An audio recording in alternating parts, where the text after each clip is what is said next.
What's going on, everybody? Welcome to the Word on Woodward presented by Rehmann. Empower your purpose with Rehmann. I hope you guys all enjoyed your long Memorial Day weekend. I know I sure did, but I'm so excited to be back here with you guys. We've got lots of exciting stuff on the show for you today. We've got Dan Dickerson joining us. We've got interviews with Brad Galley, Ken Kale, Anthony Mantha, Dan Petry, and much more. So let's kick this off, and we'll bring in my co-host, Art Regner. Art, how you doing today? I'm doing well, Daniela. How are you? Oh, I'm doing great. I had a nice weekend, spent some time out on the lake. I'm ready to go. I'm recharged for today. Well, that's good. Well, I'm glad one of us is. So that means it's going to be a great show. All right, I do want to remind everybody before we get into this to make sure you're all liking, subscribing, and setting your notifications so you don't miss a second of the Word on Woodward every Tuesday and Thursday starting at noon. So we'll get right into this one because we've got some news to talk about. Let's get into our big three for today, presented by our friends at Chevy. And the first one today is a little NHL update here. And we're going to talk about the Players Association. The board approved the league's plan for the 2014 playoff upon the coronavirus return to play. Art, what exactly does this mean? Because it really just gives the NHL permission kind of to move forward with these conversations. So what are you taking away from the Players Association's decision? Well, essentially, I think the vote ended up being 29-2. There were two teams that voted against it, the Tampa Bay Lightning and the Carolina Hurricanes. And because the way the format is, they thought that it did not give, it was unfair to them, I guess, basically. All this does is move it a step closer. They have a plan that the players have, at least their representatives have approved. It's a 24-team playoff. The thing is, the top four seeds in each conference will get a bye. Then they're going to play these playoff series, best 3 out of 5. Like Toronto would end up playing Columbus, and there's some intriguing matchups. But right, players are apprehensive because if Carey Price, Pittsburgh would play Montreal in this format, and if Carey Price is hot, games. And if so they rather make it that this goes on. I think that you have to look at it and just playing. And they also, the league came out yesterday with phase 2, Daniela, as you know, which is they're going to open up their training facilities. No more than 6 players. They're going to be informal workouts. But if that begins, players right now are going to have to start coming back to North America, and they're going to be quarantined for 14 days. So I think it's encouraging to do this. But when you look at everything and how it all is going to play out, it's still going to take some time. So I still think we have a little bit of a ways to go, but at least it's a start. And I think what's really interesting, and I got to tip my cap maybe to Gary Bettman too. When he wanted to do the draft in early June, I think that got the ball rolling for everything to start. Let's see where we're at. He wanted to be top of mind. Back then, it was so uncertain that okay, let's just have the plan out there. I think that got everybody to start thinking, okay, if we're not gonna do the draft, or you're not going to go for that proposal, let's try to think of something else. This 2014 playoff be the way that they're going to go. They're going to do, it would be actual training camps, but there's a long I mean, look at it this way. If they test before you can get into the training facility, you're going to be tested 48 hours before.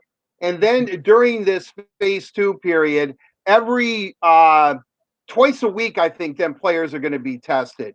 Now, the thing I find interesting, if you test positive for COVID-19, the NHL is going to treat that just like an injury, like you were injured in a game, unless you contracted COVID-19 outside, which I would assume most of them are probably, if they all tested negative to get on the ice, or in this groups of 6. So I mean, there's a bit of a slippery slope right now.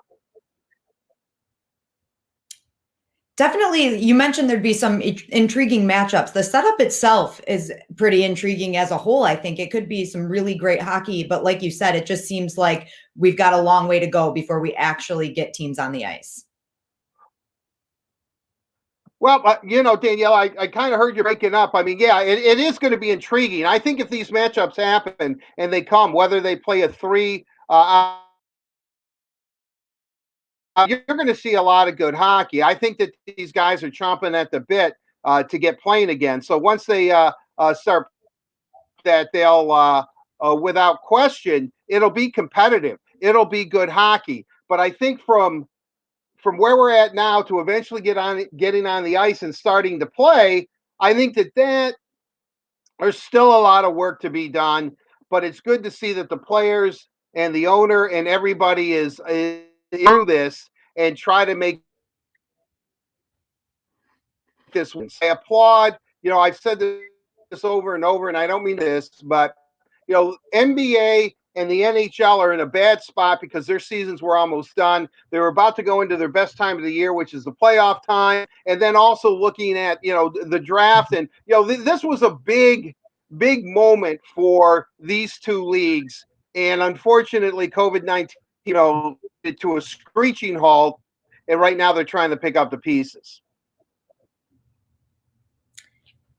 Definitely. All right, let's move on to our second topic here. And we're going to talk about the Japanese Baseball League making its return for our second topic of the big three today. And really, they're the third country to make a return to sports here. And I think the most interesting thing was that it was said that they hope they can provide guidance for some other sports and not even just professional baseball outside of that. So is this something you think maybe the MLB will be keeping their eye on as it makes its return in mid-June?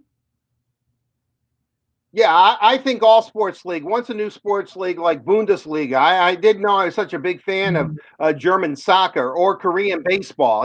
I started watching all of that. Still trying to get into the NASCAR scene a little bit. Even though, congratulations, Brad Keselowski, you're a Detroiter winning the big race, whatever one, the 800 or whatever it was. But anyway, my point being is that I'm really intrigued to see how the Japanese league handles this, how Japanese baseball is I think, better product than the Korean league. And I think that, as you said, their commissioner is really wanting this like the gold standard for how leagues are doing it. Now, I don't know, we see these cut out in the stands. I don't know if we're going to be seeing, Godzilla or whomever, out there. But in Japan, there's one thing that, once you pop, once you pop, the fun doesn't stop. The old Pringles saying. I mean, it's going to be rollicking. I really think it's going to be rollicking, and it's going to be a lot of fun. Now, instead of cutouts of you and me in the stands, I hope that the Japanese embrace their. We can see Godzilla and Mothra and Baby Godzilla, and interesting things. I think it's going to be a show. I think it's going to be really interesting to see how they do that kind of stuff. And I'm really eager to see it. And I know the whole sporting world is going to watch it. As I said, Japanese baseball. How many former major leaguers do we see go to Japan? Quite a few. Mm-hmm. And so it's a pretty good product. We see Japanese stars, coming to the United States. So I'm eager. I'm eager to see it. I'm definitely eager to see how that plays out, and I think it's going to be fun. I agree with you, Art. And I think, like you said, everyone's going to be watching, including all of the major leagues here in the US that are trying to get their sports back on track here. So, yes, this will be very interesting to see, guys. Let's move on to our third topic of the big three for today. And this one, it's going to make you feel good. I can tell you that. Matt Boyd's Memorial Day surprise. Now, last year, the Tigers did a little surprise for Memorial Day at the ballpark. Obviously, that is not possible this year, quite unfortunate. But Matt did surprise a veteran with the bringing them to the park on Memorial Day, and they honored him there. And then Matt had his own surprise for him this Memorial Day. He actually gave him the cleats that he wore during that game. And I think it was just that, like I said, this is something that's really heartwarming and really great to see. And we talk about this almost every show, how great our athletes are in the community and how much they're giving back. And this is just another thing that it's great to see. Well, it certainly is. Sergeant Michael Ingram Jr. You see it right there, Michigan hero. Matt Boyd really, no pun intended, has stepped up to the plate. Plus, he's a pitcher, so he probably can't hit very well anyway. But I just think that this is great, and as we're starting to ease up and go back into society, or trying to make it somewhat normal, where we can enjoy each other's company, social distancing, and in groups of 10 or less, and all that. I think that we can't forget that this is a long way from over, and that the goodwill and the charity just stops. Okay, well, hey, I can go to the grocery store now. I know I have to wear a mask, but wow, my gosh, I can get my favorite hot dog product, or before the shelves were empty. So everything is slowly starting to come together. But the one thing that it isn't is that we still have to be cognizant of exactly where we're at right now during this pandemic. And so, keep helping out your fellow man, keep doing things. And I think that athletes who are always at the forefront, and I applaud the Tigers and the Red Wings and everything that they're doing. I think that this is great. I think Matt Boyd, I think they understand it. They know what their sense of responsibility is. So I just think that that's absolutely tremendous. I applaud Matt Boyd, but again, I applaud the entire organization, Tigers, and these players get it. They understand it. And what better way for Sergeant Michael Ingram, hey, you go to a ballpark, you throw out a pitch, you get a photo op the player or something, and then you go home and boom, is it it's great? It kind of highlighted my life. But Matt, he remembered him. He knew that we're in uncertain time. Make Sergeant Michael Ingram Jr. still believe and still know, buddy, you're always in my thoughts. I appreciate what you've done, and I just think that's absolutely tremendous. It really was. And as I said, Art, we talk about this almost every show. Our athletes have been great during all of this, and it doesn't exclude Matt Boyd. That was amazing. Great way to give back. And, like I said, a little heartwarming, fun story while all of this is going on. So shout out to Matt Boyd for that one. And that wraps up our big three for today, everybody. Thank you to our friends at Chevrolet for presenting the big three every day here on the Word on Woodward. Chevy Clean dealers are committed to using enhanced vehicle cleaning measures with CDC approved cleansers. So when you're ready, you can find new roads with confidence. And now we're going to get ready, and we're going to get right into the mailbag, because we've got one of our favorite mailbag guests on today. Today's guest is Dan Dickerson for the mailbag delivered by Little Caesars. Dan, how was your Memorial Day weekend? I better hear a hot dog story from you, because we know that we had that huge hot dog discussion on our last show. Oh, Dan may not be hearing me right now. He's there. He looks good, though. I will say that. Yeah, he does. He always looks great. He looks like he got some sun, too. All right, guys, we'll bring back Dan in just a minute. For now, let's catch up with Carly. Thanks, that's right. Welcome to Catching Up with Carly, presented by Meijer. Today, I'm joined by WXYZ sports anchor and reporter, and my friend Brad Galley. How's it going, Brad? Carly, it's good. This is our home Channel 7 studios, and I miss seeing you at the morning skates. I miss being around the team. It's been a weird time in this quarantine, but it's good to at least be talking hockey with you. Absolutely. And then I want to ask you first, how has quarantining with two young kids been?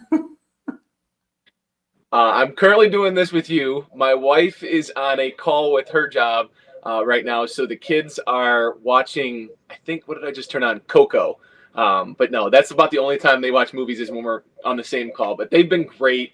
My wife's been awesome. We just have tried to figure out a way to do this the best we can together. And I don't know, being able to watch them grow every second of the day because we're all here together has actually been a really cool blessing in disguise. Love it. Love it. Okay, back to sports. How long have you been covering Detroit sports? Jeez, I grew up here. And when I was growing up, I was a kid in the 90s, right? In Metro Detroit, watching these Stanley Cup runs happen. So I wanted to be a hockey player. And very quickly, I realized that that wasn't going to happen. So I decided that I wanted to be around sports and that I wanted to go into broadcasting. And so after 2 years of interning with Channel 7 while I was in college, I got hired in 2011, a few days after I graduated from Marquette University in Milwaukee. And I've been with Channel 7 since 2011, 9 years and counting now. I've been with the Channel 7 sports department. Wow, that's incredible. Okay, let's dive right into hockey, though, and the Detroit Red Wings. And we heard over the weekend the NHLPA and NHL issued statements saying that they have reached an agreement on a return to sports phase 2 protocol. Okay, so the only problem is the Red Wings are not involved in that return to play, with only 24 teams being in that. Brad, what's your take on this return idea? I guess it's the best case scenario for the league and for the players. They had the players vote on it. You heard from some of the teams, Tampa Bay being one of them, that voted it down. The concerns about bringing back a 24-team format when there were 2 weeks left of the regular season. And the Red Wings, I talked to Jeff Blashill just a couple weeks ago, and he said he wanted a chance to finish out this season and wanted a chance to finish, especially maybe that first line that was playing so well, finish out to see what they had been going and what they had been doing. Anthony Mantha had 14 points in the last 14 games. It's disappointing to not be able to see the last 2 weeks of the regular season for the Red Wings, even though they had clinched last place in the league, even though we knew for a long time this wasn't a playoff contending team. It's still the game we love. It's still the team that so many people in this state and around this world love to watch. It's disappointing that we likely won't be able to see the Red Wings finish this season out, but I think it's going to be a really exciting format. I think the league has concocted a plan to give us something to watch at home. While there probably won't be people in the stands watching this, Carly, I think it'll be thrilling. I think the fact that you're going to have these 5-game series between teams that are, not exactly, you're having a 12 seed against a 5 seed, and you've heard some arguments saying, well, hold on, what if a 12 seed, what if a double seed team, upsets one of these teams that was bound for the playoffs anyways? That's going to be really fun to see if it happens, in my opinion. And then you have those top 4 seeds duking it out for playoff positioning. I think when we want sports, and we do right now more than anything as sports fans, we're going to get it in a really thrilling way with this format. You brought up a good point when you said that the Red Wings wanted to finish out the season. Like, a lot of these guys have been injured for the better part of the season. Like, Philip Zadina didn't really get to finish that streak he was on, and Anthony Mantha as well. Yeah, and a guy like Jimmy Howard, 36 years old and unrestricted free agent. He's had varying degrees of success in Detroit, but he's been the netminder for this Red Wings team for so long. 36 years old and unrestricted free agent. The injuries he's had, I guess the lack of success he's had with the defense in front of him. We may have seen the last of Jimmy Howard, and his career may have ended 2 weeks faster than he ever expected. So I think for the back end, you see Jonathan Ericsson, Trevor Daley, a couple guys that have been staples on this defense for a few years now, Ericsson especially for over a decade. We may have seen the last of them in Red Wings uniform. So as the page turns on an era of Red Wings hockey, I think this pause in the NHL season and ultimately the end of this season that ends abruptly and early for this team, I think we'll see a lot of faces ushered out a lot faster than we thought. And how do you feel this quarantine is affecting players' conditioning and skating if they don't have access to a rink and gym? So I'll tout my own conditioning, which is rare and doesn't happen a lot. But I was out for a jog the other day and nearly got hit by a car. I didn't, but it was Dylan Larkin who had driven down the road and started laughing. He goes, "Hey, watch where you're running." And I said, "What have you been doing?" And there are no rinks open for anybody in the NHL or otherwise. I play pickup hockey with a bunch of friends, and we've said, when do you think we'll be able to get back on the ice, let alone, NHL players at a level above who've got a lot more access? And while the NHL has said that this phase 2 reopening is coming soon with 6 players at a time on the ice, with this Red Wings season not able to start up again, who knows when the Red Wings will get back on the ice? Because in Michigan, again, the NHL has to comply, and each team has to comply with local state governments. June 12th, we're still shut down here. So I don't think players have been doing much on the ice, if anything at all. The good news for everybody competing in this 24-team tournament, they're all going to be in the same playing field. So it's going to be really interesting. And I know Connor McDavid was very vocal from Edmonton saying, it'd be nice to get back into the swing of things before we just, boom, get into the playoffs. But it looks like, boom, they're just going to get right back into the playoffs. It'll be really interesting to watch. I love your passion for the game. Like you said, you've been covering the Wings for about 9 years now, yet you remain a huge fan. How do you separate work and play? You have to. And I think I knew that page had turned for me a while back. Over my shoulder, I've got bobbleheads from that 2002 team. And while a few of those guys are running the team now, you have to separate it. And I have a responsibility to our viewers and to sports fans in town when we go to the press conferences, when we go and talk to the guys, when you build up those professional relationships. And Carly, you know it well too. When somebody hasn't scored for 12 games, you have to ask them the question of what's going on. Try to get to the bottom of what's happening. And maybe that guy's got a sore back that he hasn't talked about. Maybe something's going on with him, and maybe the preparation isn't there. And you and I see it in practice some days when things just aren't clicking. You've got to keep it honest. And again, that responsibility to people that watch us on Channel 7 and watch this team from afar. We've got to ask the tough questions. Like, Steve Yzerman at the trade deadline, when he meets with us and we ask about the future of a few different guys, it's uncomfortable, but we've got to ask those questions. We've got to be there, and we've got to bring accountability to this team that so many people follow with such passion. Absolutely. And it seems that the same goes for the Detroit Tigers. You were in Lakeland at spring training in February. Can you assess what you saw from the team? A lot of, I think, youthful excitement. Carly, the Casey Mize, Matt Manning, a bunch of those young arms, there is a lot of buzz around them. And there has been buzz around prospects in Tiger Town for the 9 years that I've been going in and out to Lakeland. But this was different. And I think especially when you have a rebuild that you are going head first in like the Tigers are going, you want prospects that you can go, okay, we can build around him. We can build around him. He's a potential piece. Wow, he looks really special. And they're starting to hit. Turk Skubal, a young prospect who they drafted late a couple years ago now, is an arm that they're going, holy smokes, this guy could be 1, 2, 3 type of starter down the road. Ron Gardenhire wants to get some of those young arms on the field, on the mound this year. And I think it's going to happen, especially with the situation that baseball's proposing it comes back with. But I think there's a buzz around these Tiger prospects that I think fans should look forward to. Maybe not success this year, maybe not even success next year, but down the road, I think they're building around some really, really solid pieces. Okay, so with that, how patient will Detroit sports fans have to be with the Red Wings and Tigers both going through rebuilds? I never like telling people how patient to be with how they spend their money or how they have their passion. It also fuels it. I mean, negativity sometimes fuels the attention around these teams, but Detroit sports fans are the best, and they are honest. And I think as a media entity at Channel 7, we try to keep it honest. So that's why I say and try to couch everything.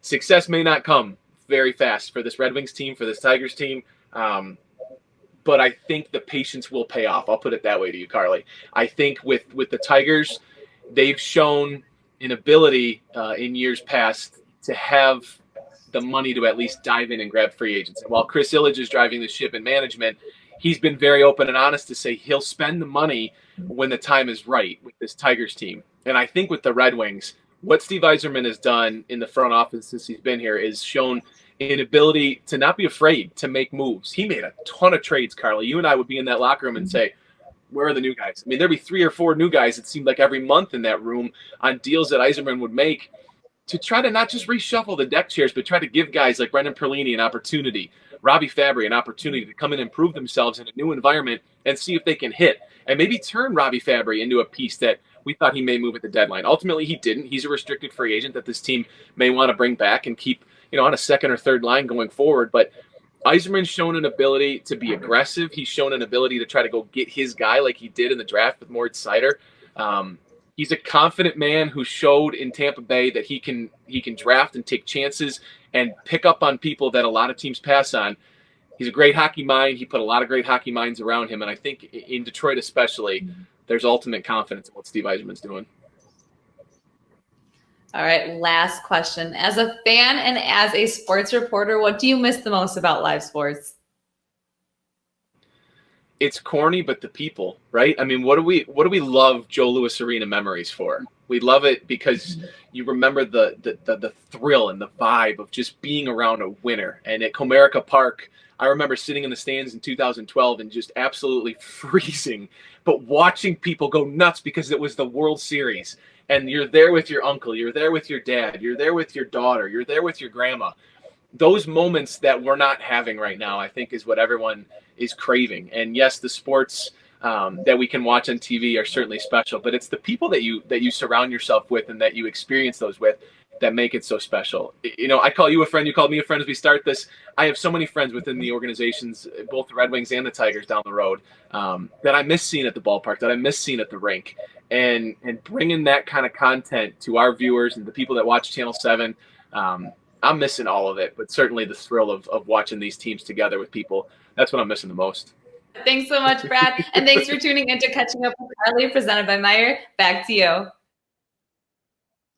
Thank you so much, Carly. And great to hear from Brad Galley. What a great perspective. You know, he's a great name in the Detroit sports media, but we're going to get right back into the mailbag now, delivered by Little Caesars, because we've got Dan Dickerson joining us. And Dan, last time I tried to start this by asking you if you had a hot dog this weekend, because I know we were all craving them at the end of Thursday's show. I had a burger. I know I failed my assignment and I apologize, but I did have a burger, which is kind of in the next tier of must have. Is that a sandwich? No. Okay. Well, we'll save that discussion for next time. I don't know. Is that its own category too?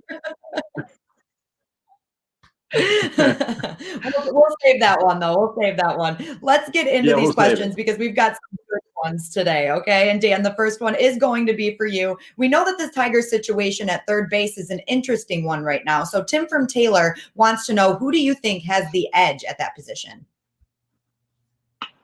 You know, and it's really a good question. As much as people might think, well, this is just a small piece of what's the decisions that are going to have to be made when they restart. It is maybe one of the more consequential ones for this reason. Jeimer Candelario's upside remains very high, but it has been a long time since the Tigers have seen that upside, especially offensively.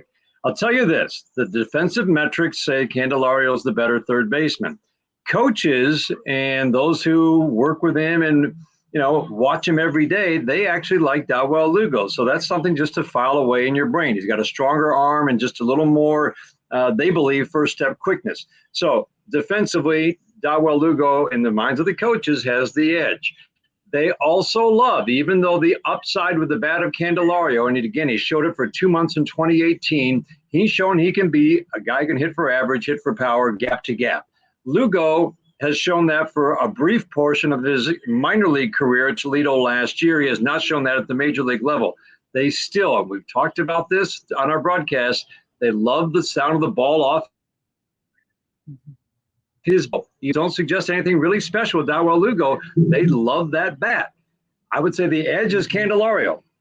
He was better in spring training, home run from each side. Lugo didn't show that, but that is not something that's been decided. I think it's a really interesting battle. They're both out of options, or Lugo's out of options. So, again, what will options mean this year? We don't know that. Will they have to expose him to waivers in this changed landscape? I can tell you that while Candelario is probably the guy that they want because of the upside, Dawel Lugo is the guy that everybody should keep an eye on. And you kind of answered this, Dan, but I'm going to ask you, you say that this is not decided. This is still up in the air. There's still a battle for this. Do you think having a second spring training, we'll call it, or a continuation of spring training could change that? It's a great question, because I think one of the many things that we don't know is what kind of exhibition games will we see in spring training too.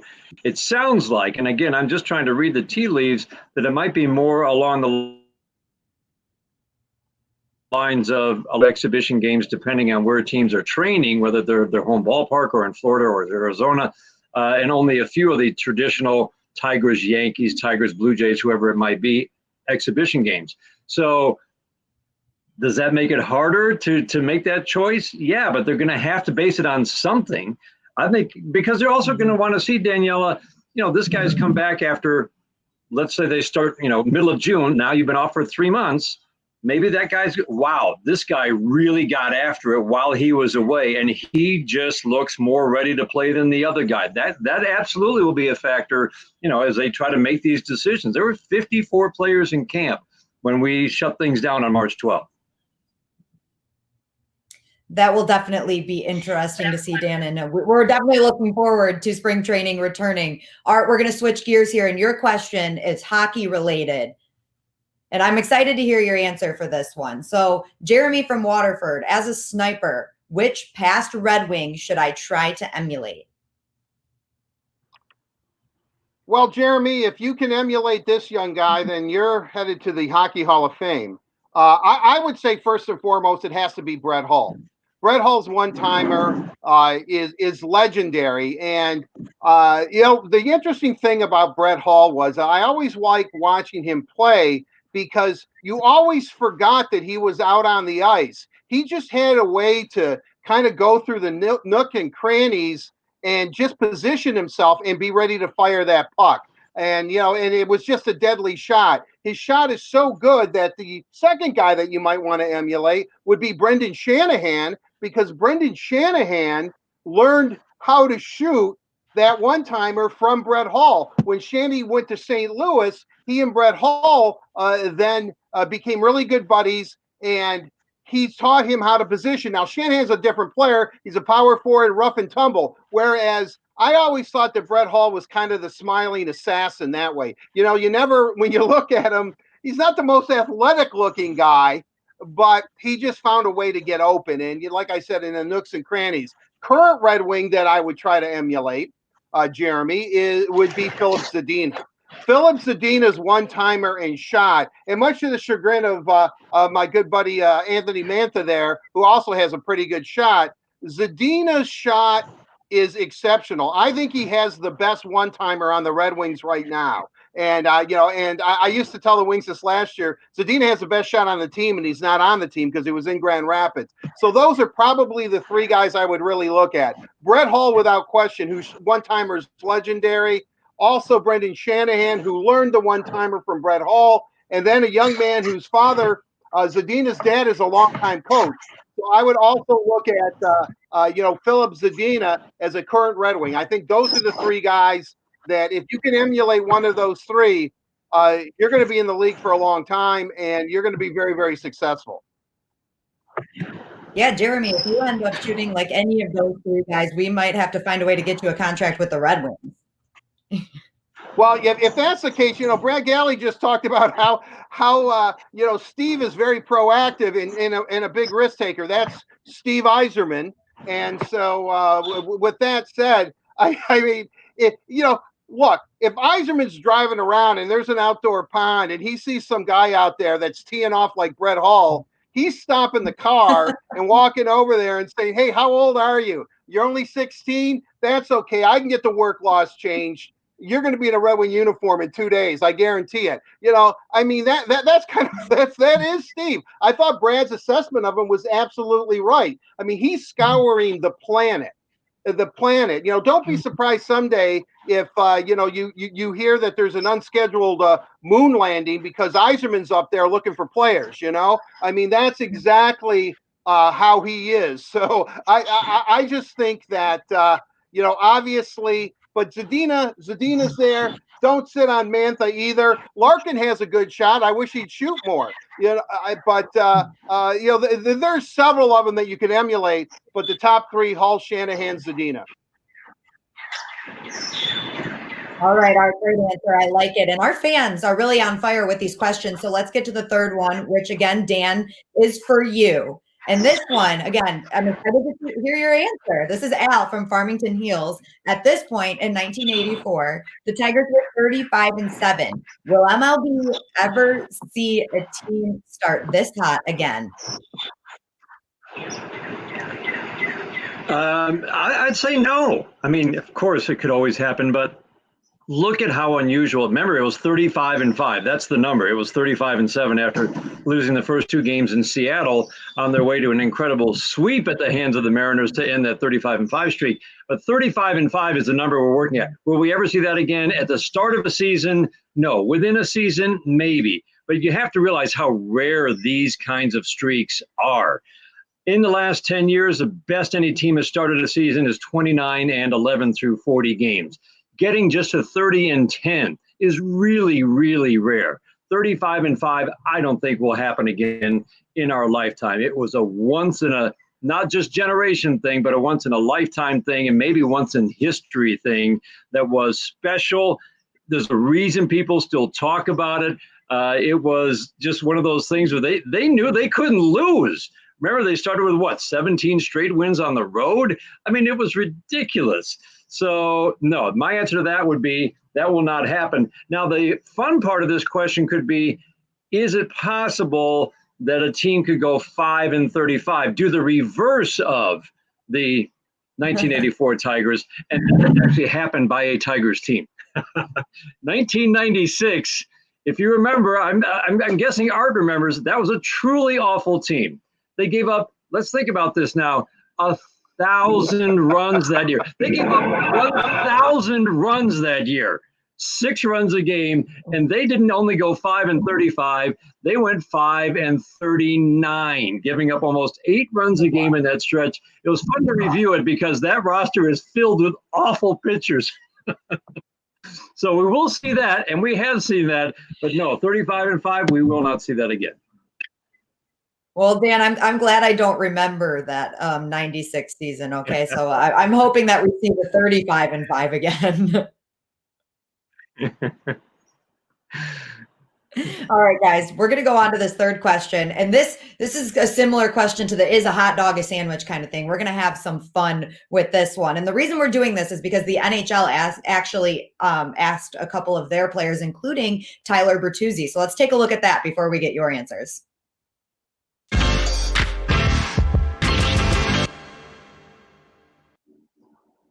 How many holes does a straw have? I would have to say a straw has 1 hole. A straw has 1 hole. I mean, I want to say 2, but I feel like that's not the right answer. How many holes are in a straw? 2. I'd say 1, right? It would be that. So I'm going to say 1 hole.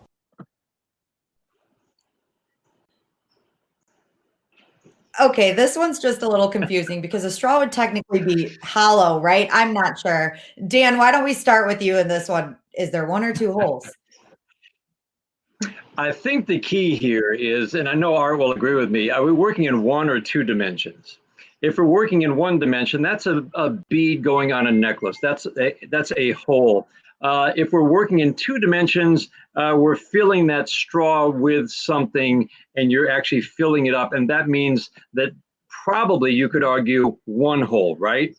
And then if you really want to get into, how many dimensions, there could be an infinite number of holes if you slice that straw up. So I'll leave it to Art to bring this one home, but I'm going to go with it all depends on which dimension we're working in. Well, I was going to say it's like a bottomless pit, right?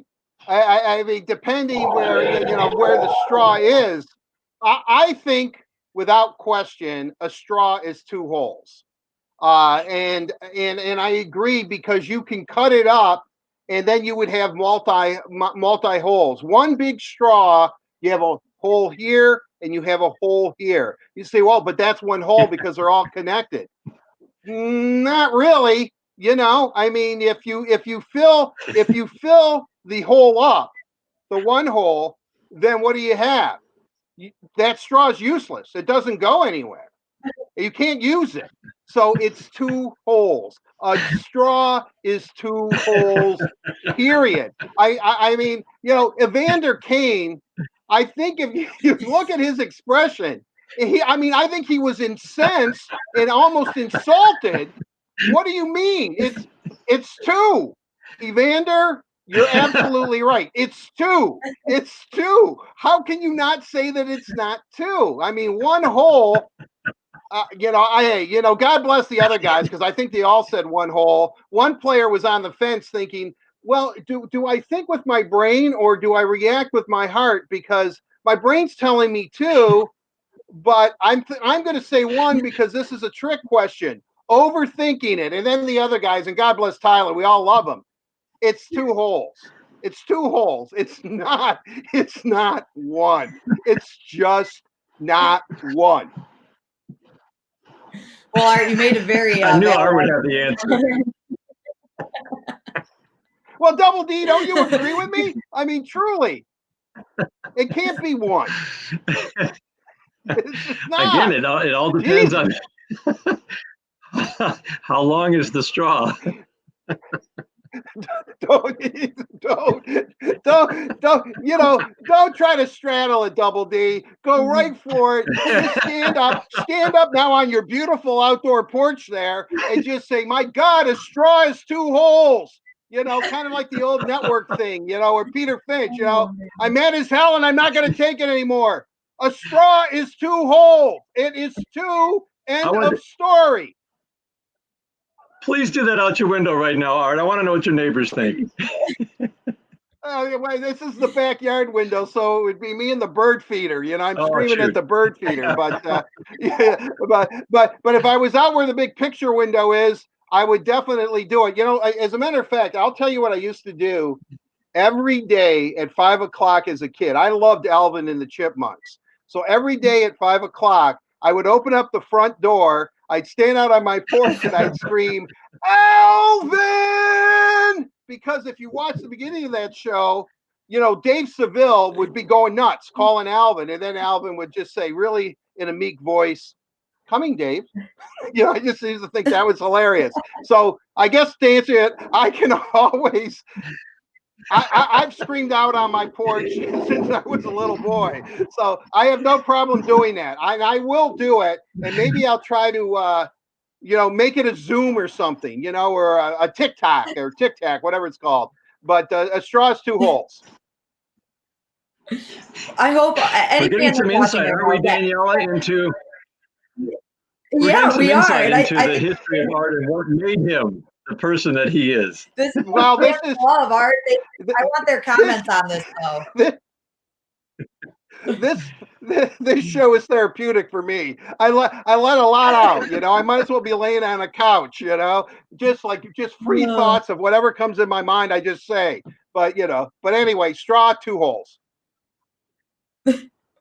All right. That straw, two holes. We get it, Art. Again, fans, if you're watching and you have an opinion on this one, we want it in the comments. I want to hear what your thoughts are on this. And we'll maybe talk about this again later in the show. But Dan, before we let you go, I wanted to give a shout out to some Tigers fans, because we've got Tigers fans watching the show from all over the world today. Let me see what these names were. It was Louis in France, Ryan in Colorado, and James in Florida. Awesome. He's in Lakeland, so he's probably really missing Tigers baseball too.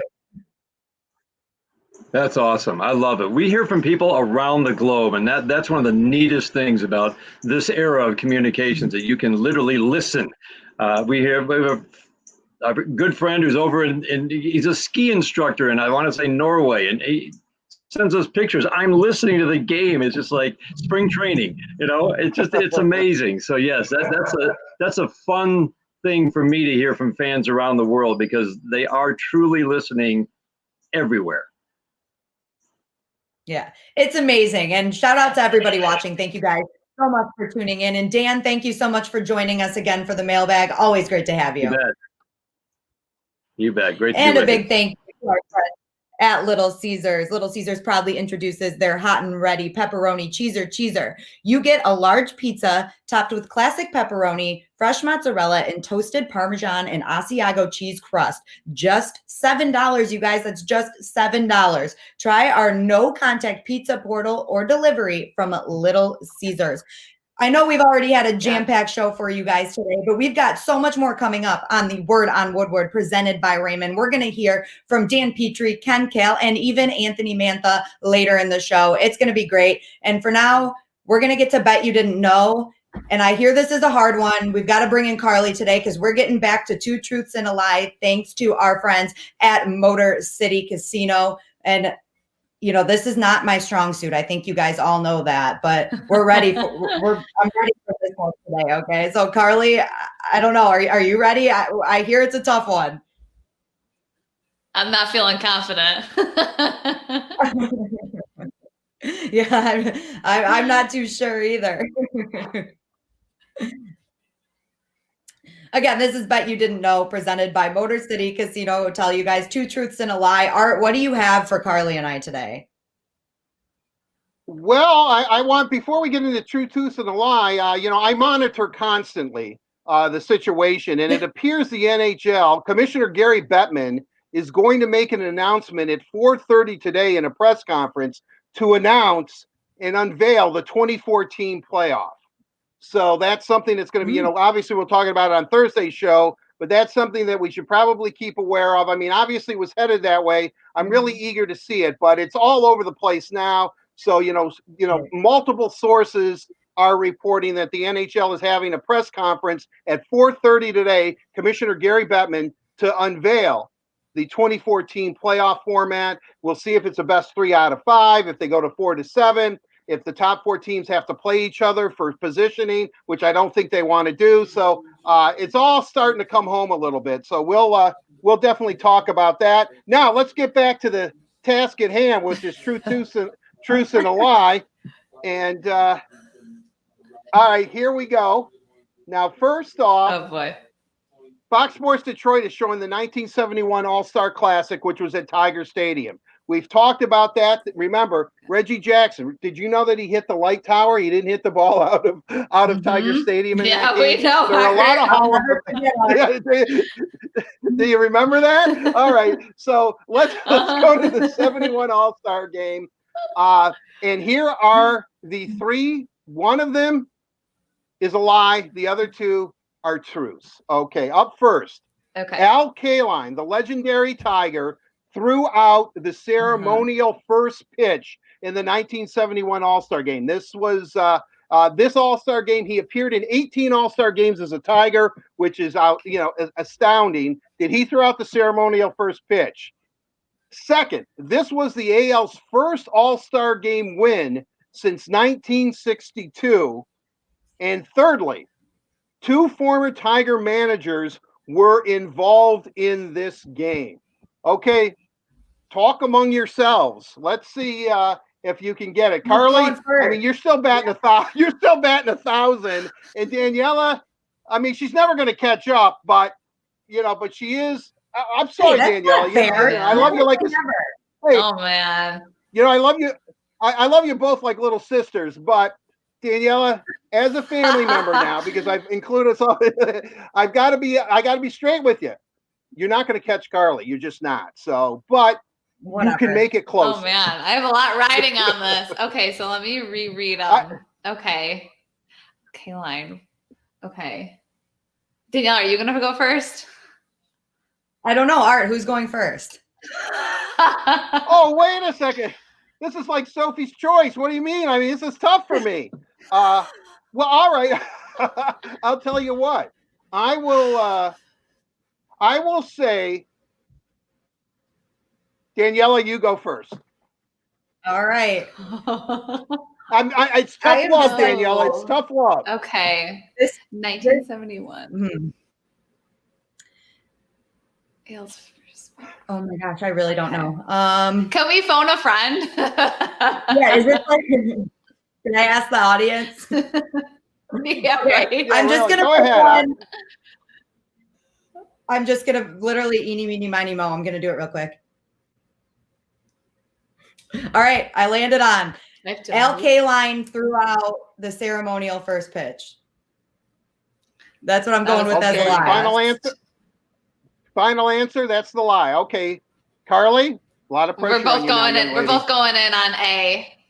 We're both going in on A. Yeah. Okay, Al Kaline throwing out the first pitch.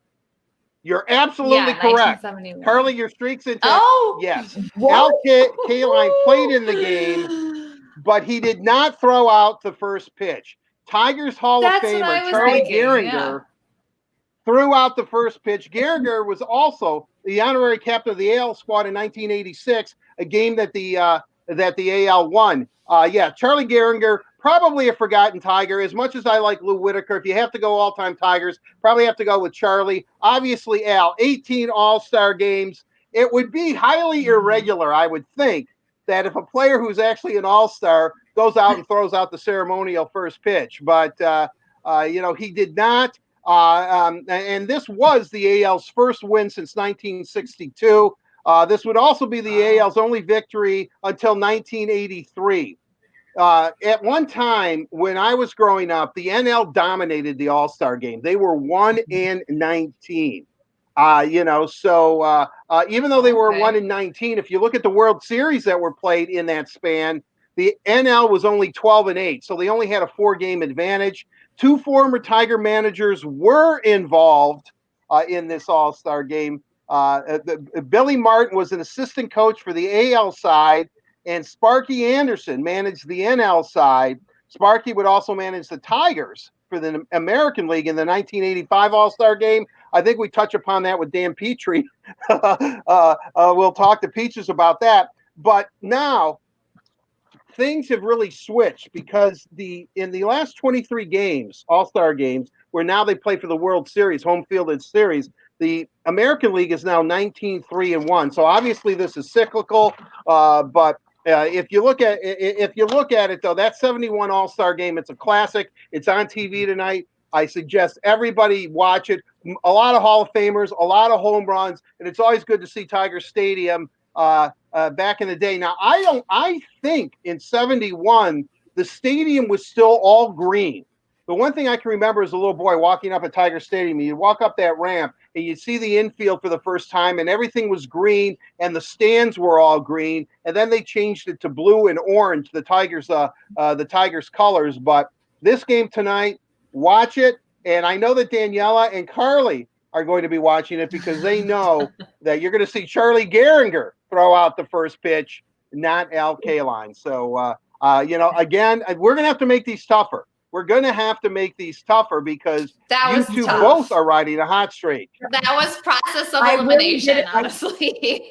Yeah, I honestly, I didn't. I didn't even put it together that Al Kaline probably played in that game. That didn't even click in my head. I was looking at the date. That was the only thing I thought of was 1971. I was like, okay, wait, like when were his playing years? like my mind is going like this. I don't know, man. Well, I'm a pretty good guesser. I'm going to say this.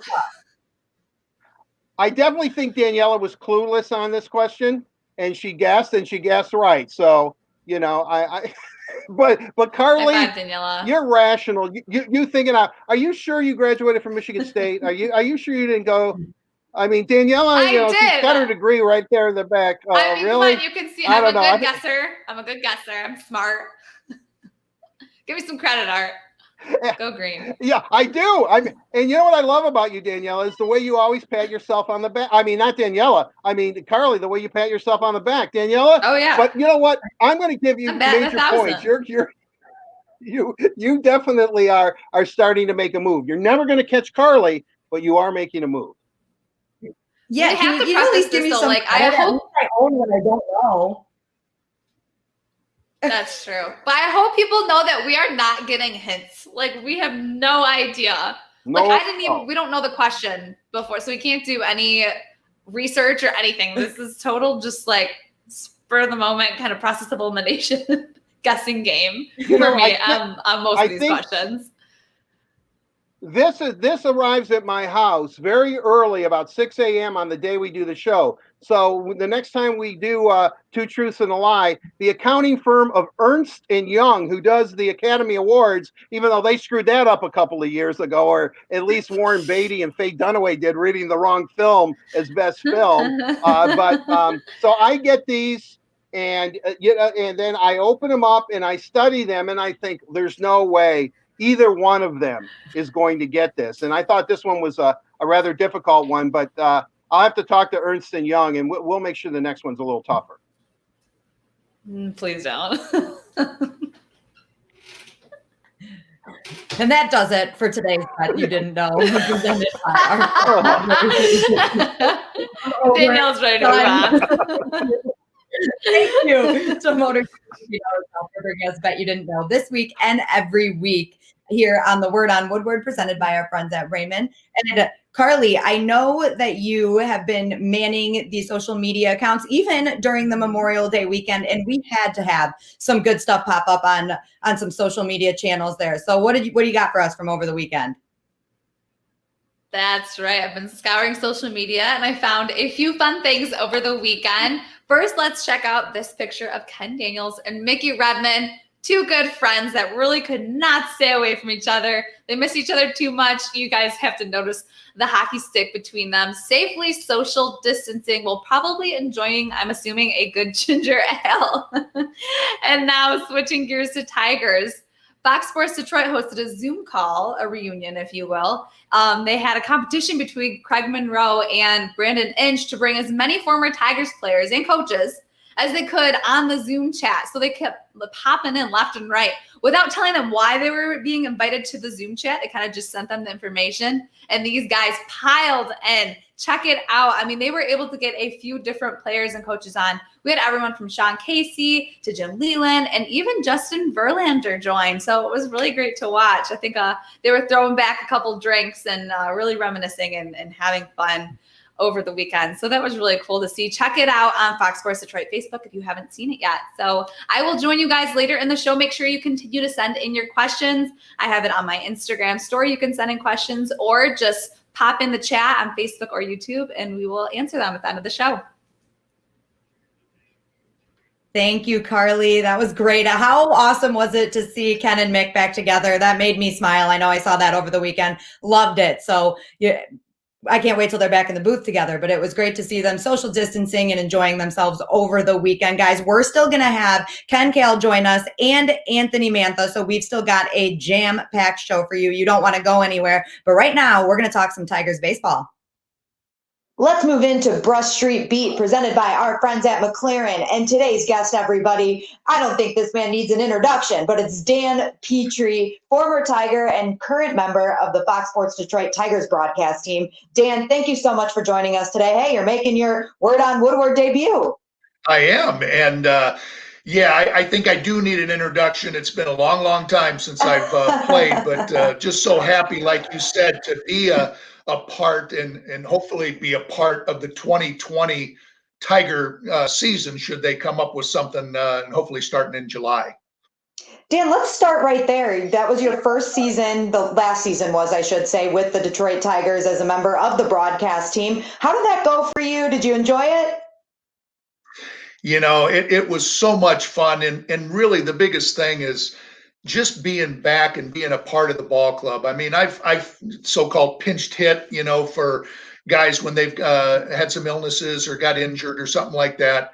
And I did some work with Dan Miller on Fox too, but never really a full-time position. And last year was a full-time position, and just being a part of from spring training all the way to the end. And it just brought back so many memories, and, you know, just talking and being around the players. And, you know, Gardy is such a pleasure to be around, and sit in his office every day when they're at home and hearing his media scrum and everything he feels about the game and about his current players, and who's doing this, who's not doing that, and who's looking good for the future. I mean, it was just tremendous to be a part of the ball club again. And that's why I'm just missing it, along with all the other fans out there, just missing this baseball season so much right now.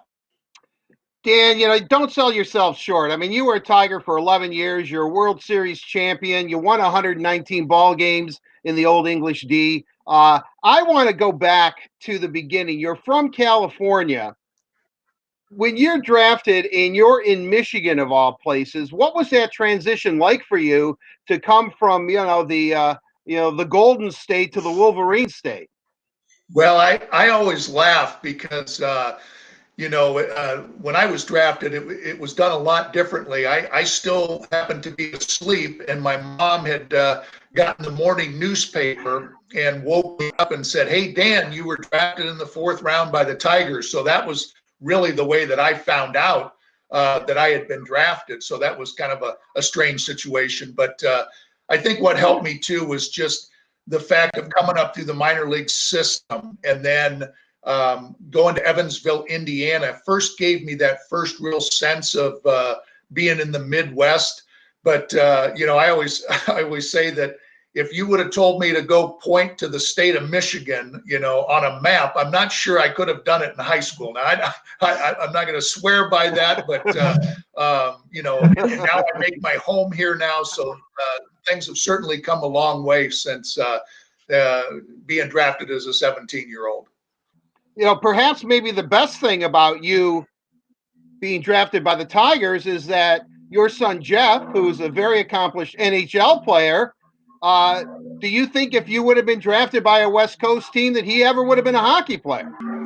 That's a great, observation, because that was one of the things when I got done playing. I said to both the boys, I have an older boy, Matt, 2 years older than Jeff, that, hey, I'll coach you guys all the way up in baseball. And But if you're going to live here, or we're going to live here in Michigan, you're going to have to learn how to play hockey. So I got both of them involved. And of course, I know nothing about hockey still to this day. So it was just a matter of getting them skating lessons and just being a dad, just saying, here, I'm going to drive you. I'll help you, get dressed and tie your skates and all that kind of stuff and get you out there. But whatever you're going to earn on your own, because I can't help you here. And that you're right. That's one of the big things is I don't ever think that they probably would have got involved in hockey as a youth being out in California. Dan, you were part of the 1985 All-Star team. I think Lance Parrish was hurt, but he was a member of that team. I think there were 5 or 6 Tigers on it. Sparky was the manager. Okay, maybe the National League won 6-1. Maybe your ERA somehow is 54 from that game, which is astounding. I don't even know.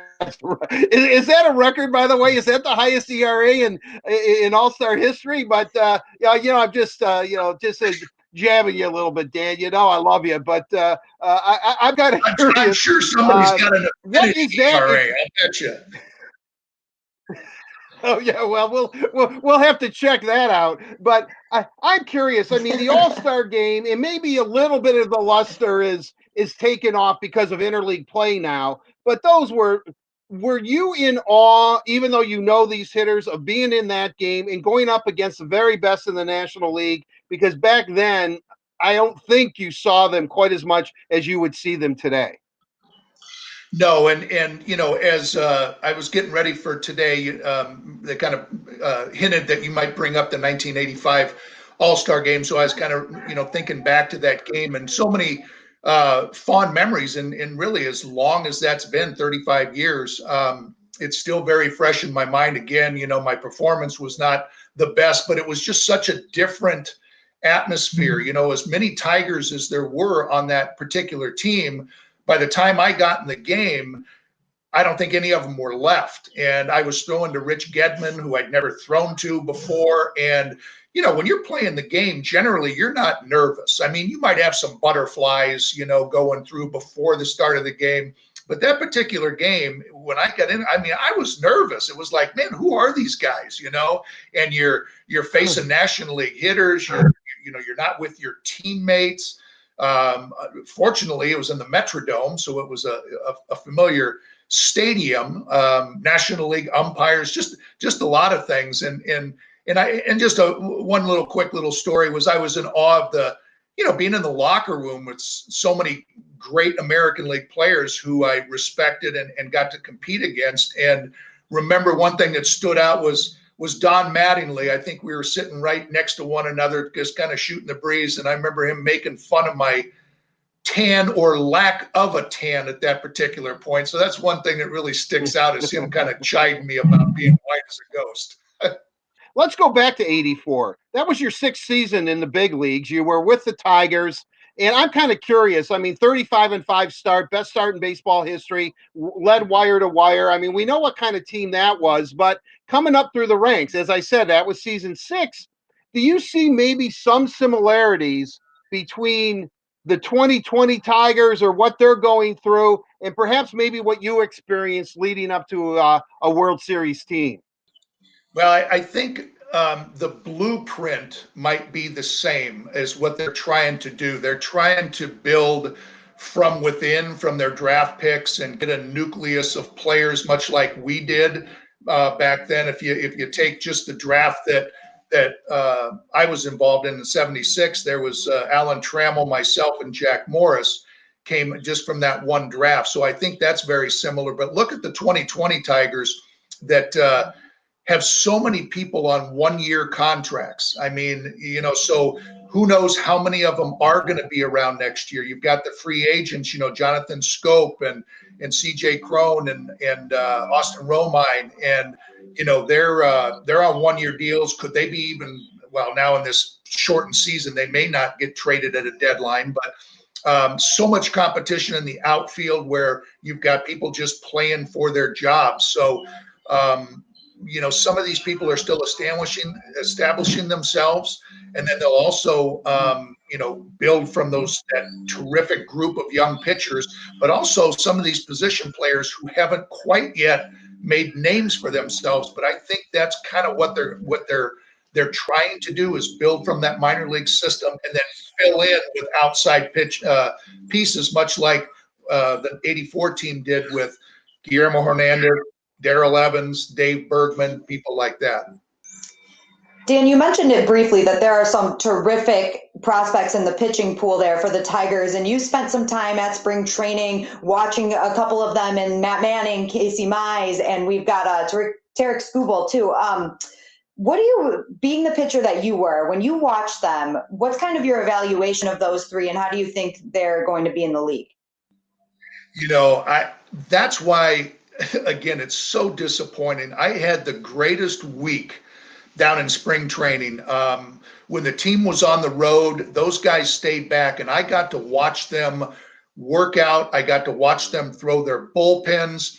I even, talk to them. I don't like to bother any of those guys. I have a job to do, but I just, I let them, keep the distance, and they don't want to talk to this old guy. So, I just kept my distance and just observed. And, and don't forget about Alex Faedo. I mean, he's, kind of under the radar a little bit, but those four really, really look good. And the thing that really impresses me is, not only their stuff, okay, but it's how they root for one another. There's competition, certainly, because you want to have competition. If I were Casey Mize, I'd want to be the first one to make it out of that group. If I were Tarek Skubal, I'd want to be the first one out of the group. But if you talk to those guys, they pretty much say, well, yeah, there's competition. We all want to make it, but we really want to make it all at the same time. So that's what I love about it. There's no jealousy. There's no putting one above the other. And that's where good teams start, is where they're all united, pulling for one another. They're not going to all get called up at the same time. There'll be one here, one there, and another one maybe within a few days or a few weeks of one another. But once they get up there, they're going to form that really solid nucleus. And again, which I think good teams are made of. Well, Dan, unfortunately, our time has run out with you, but thank you so much. We really could chat with you all day if it was possible. Thank you so much for joining us for Brush Street Beat today. It was great to hear your insight, and we really, really hope that you're working some Tigers games very soon. Me too, and thank you guys for having me, and really good questions. I enjoyed it very much. Thank you. Thanks, Dan. Thank you, Dan. A big thank you to our friends at McLaren Healthcare for presenting Brush Street Beat this week and every week here on the Word on Woodward. Guys, now we're going to pivot into Downtown Hockey Town, presented by Labatt Blue Light. And today, we've got a little bit of breaking news. As Art mentioned back in Bet You Didn't Know, it seems that Gary Bettman is going to hold a press conference today at 4:30. We've seen the announcement kind of everywhere now. And we're expecting that he's going to announce kind of the end of the regular season and into a playoff format. Ken Kale, there he is, joining us for this one. So, Ken, let's just get right into this. What are your thoughts on this 24-team playoff format, and what do you think Gary Bettman's announcement is going to be? Well, I guess we can just speculate right now, but I tend to agree with you that he'll probably announce the end of the regular season, and he'll also announce that there will be a 24-team tournament or playoff teams that are going to be into the Stanley Cup playoffs. And, I think that's really good. I think it's great, first of all, that we've got hockey coming back pretty soon, I hope, and also that some of the teams that were on the bubble will have an opportunity to get in there and compete for the Stanley Cup. So I think that's really good. Other than that, I don't know what else he might add. Maybe he'll talk a little bit about, plans to get going earlier as far as, training and opening sites up, and we'll see from there. But it'll be nice to hear from the commissioner. But again, I think for all fans that, see the news, that they're happy about it, and we all can't wait to get hockey back. Art, let me ask you this. We know that the 24-team playoff would not include the Red Wings. Obviously, they would not be included in that. What does this mean for them? We know it's the end of their season. Do they immediately start looking forward to next season, or what do they do during this period? Well, I think that's exactly what they have to do, is that they have to somehow stay in shape. I think as everything starts to open up slowly but surely in the respective, homes and countries that they're in, I think that they'll also, start skating. I think the biggest thing that they want to do, talking to the players that I have, is that this is the longest they haven't been on skates. And because they're such gifted athletes, even though, I've watched hockey my whole life, I love the sport, you almost sometimes forget that they're actually skating. It just is so effortless for them. But they need to be on the ice. They need to skate. Everything is breaking really fast. But now the NHL has scheduled a 3 p.m. phone call with general managers. So either Gary Bettman is saying, this is what I've decided at 3, so it's 4:30 press conference. Maybe they'll decide on the draft. I know that it's speculated about that perhaps the draft is going to be on June 26th. So again, until it's actually announced, we really don't know. A lot of things are happening. Obviously, the NHL, NBC, you're going to see it's on NBC Sports. It's also on the NHL Network. So he's going to announce that. What the GMs are going to announce, I would say, and Daniela, we alluded to this earlier when we were talking about the big three. I think that everything got the ball rolling when Gary Bettman said, look, we're going to have the draft on June 7th, because the NHL commissioner can set the draft date. That doesn't have to be approved by the Board of Governors. That doesn't have to be approved by the Executive Committee of the NHLPA. So once he started doing this, saying, look, we've been off since March 12th. We've been on pause. We got to start doing something. And I think, and obviously health and safety is still number one. But as everything has eased up a little bit and we're slowly trying to get back to a common ground, shall I say, so I think this is fascinating. I think it's going to be fascinating because whatever the GMs are talking about at 3 o'clock, I would assume that Gary Bettman's going to let us in on it at 4:30. So I know at 4:30, me and also Kenny Cal are going to be watching that eagerly, as I think all of us are, to find out exactly what's going on. I look at these matchups.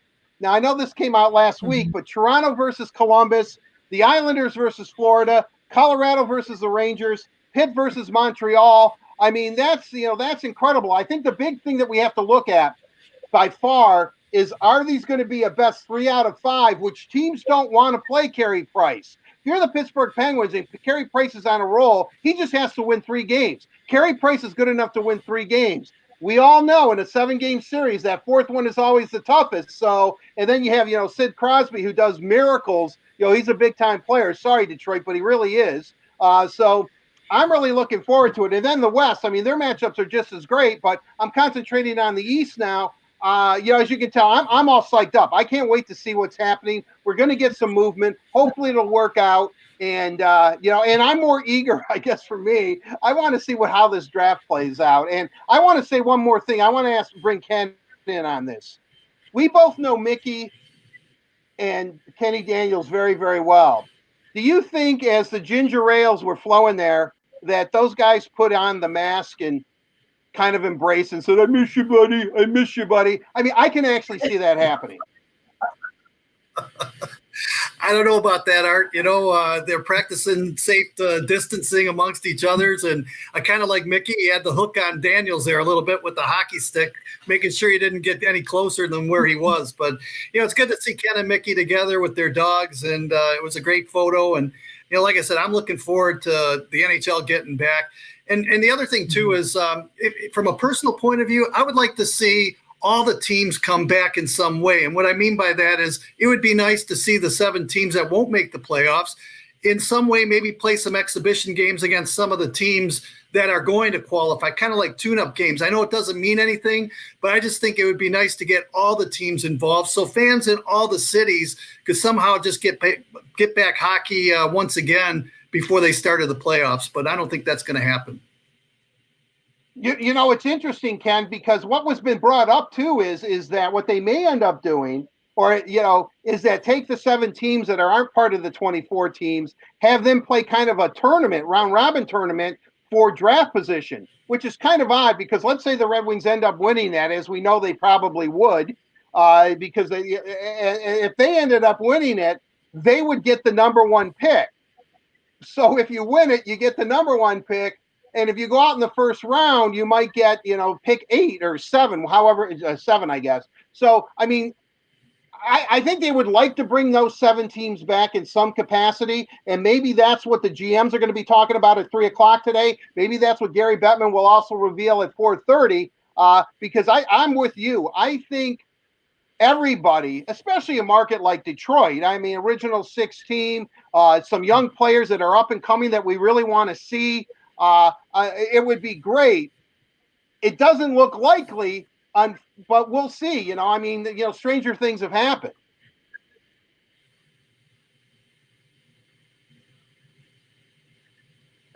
All right, you guys, I have one more question for the both of you that I want to touch on. You both touched on this briefly. Kind of the return plan is going to include some kind of, let's call it a training camp for lack of a better term, or something like that for a couple of weeks to get the guys' feet back, have them skate a little bit.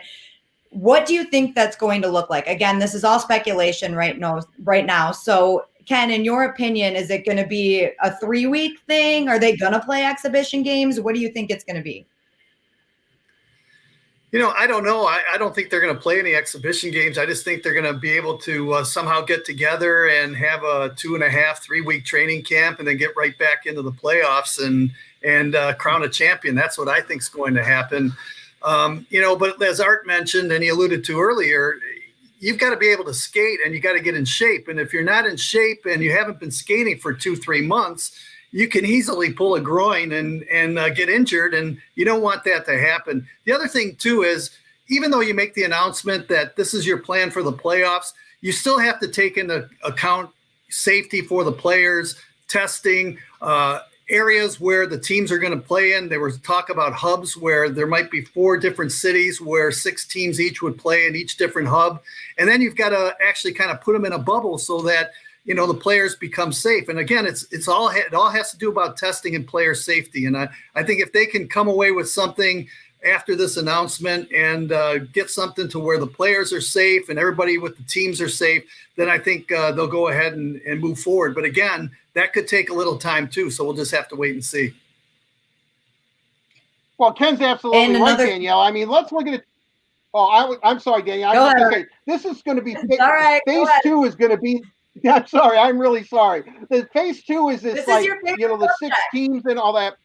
If somebody is going to, if someone checks, heaven forbid, but if somebody, is tested positive, I think it shuts the whole thing down. If guys are starting to show up in informal, phase 3 is going to be training camp. That will be training camp, but you have to get by phase 2 yet. Plus, you have to have these players come back. And they're going to have to be quarantined if they're not in the United States for 2 weeks. And so, I mean, the timeline, they're going to have to start getting this going. I think that's why we're seeing all this stuff happen right now. And don't forget, and Ken, I think they're going to have to expand the rosters of these 24 teams because injuries are going to be part of it. I think they're going to want to bring in as many guys from their AHL clubs as possible just to scrimmage and have them go up against each other too. I think we're not just going to see 23, 24 guys just come back. I think you're going to see at least 30 players come back, meaning if the Red Wings were qualifying or if somehow these 7 teams are playing, I think you'd see Joe Veleno. I think you'd see, if they can get Mo Seider back from Germany. I think you would see, obviously Giovanni Smith. Those kind of guys would be on that expanded roster. So this is going to be fascinating. Absolutely fascinating to see how this plays out. Hopefully it plays out. Everyone's healthy. But as Ken said, you've got, the first thing is you have to adhere to the guidelines of each individual state. Whatever they're doing, whatever they're on lockdown. We're on lockdown here till June 12th. So the Red Wings couldn't even come back until after June 12th. I mean, maybe this 6th thing, I don't know. I guess maybe the governor could give a special mandate or whatever. But this is pretty cool. I mean, this is I'm eager to see some movement, but we have to put the brakes on it because, as we know, things change every single day in the environment that we're living in right now. Well, the thing is, it's a good start right now. So with the commissioner coming on and making his announcement, it's a positive thing. Now you just have to work out everything else. to make it happen. So, they're heading in the right direction. I think for Hockey Star fans all across the United States and all over the world and Canada, they're just happy that an official announcement will be made by the commissioner, and then we'll go forward. And I think that's a step in the right direction right now because we all miss hockey.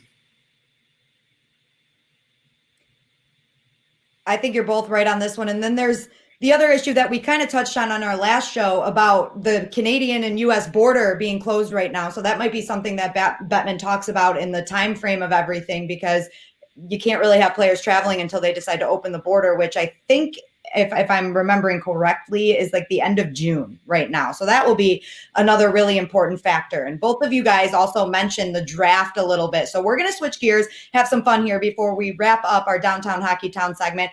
And I know everyone's a little high on Alexis Lafreniere as the number one pick, and he's probably going to be that number one pick here. But let's talk about some of the other guys that we see on this list here. Quentin Byfield, Tim Stützle. Ken, I want to start with you. Just in general, who do you think is the second best option on that list? Let's say the Red Wings had the second pick. Lafreniere goes first. Who do you think they're taking? Well, that's a good question because, you look at Quentin Byfield and he's got size and, he's really a strong hockey player. And I think the consensus is that for most scouts, he could probably go number 2 in the draft. But on the other hand, the Red Wings, I think they kind of like that Stützle kid. I mean, he's got a game that's similar to Patrick Kane, in my opinion. He's quick on his skates. He's difficult to defend against.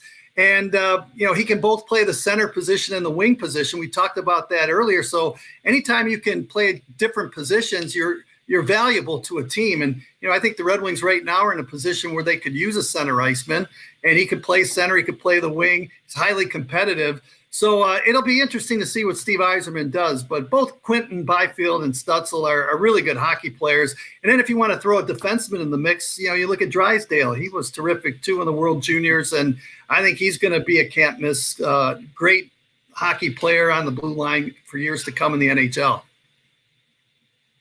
Art, I know in your mind, Lafreniere is already a Red Wing. I know we've touched on that one already. But let's say that the Red Wings are picking second. Who's your second pick?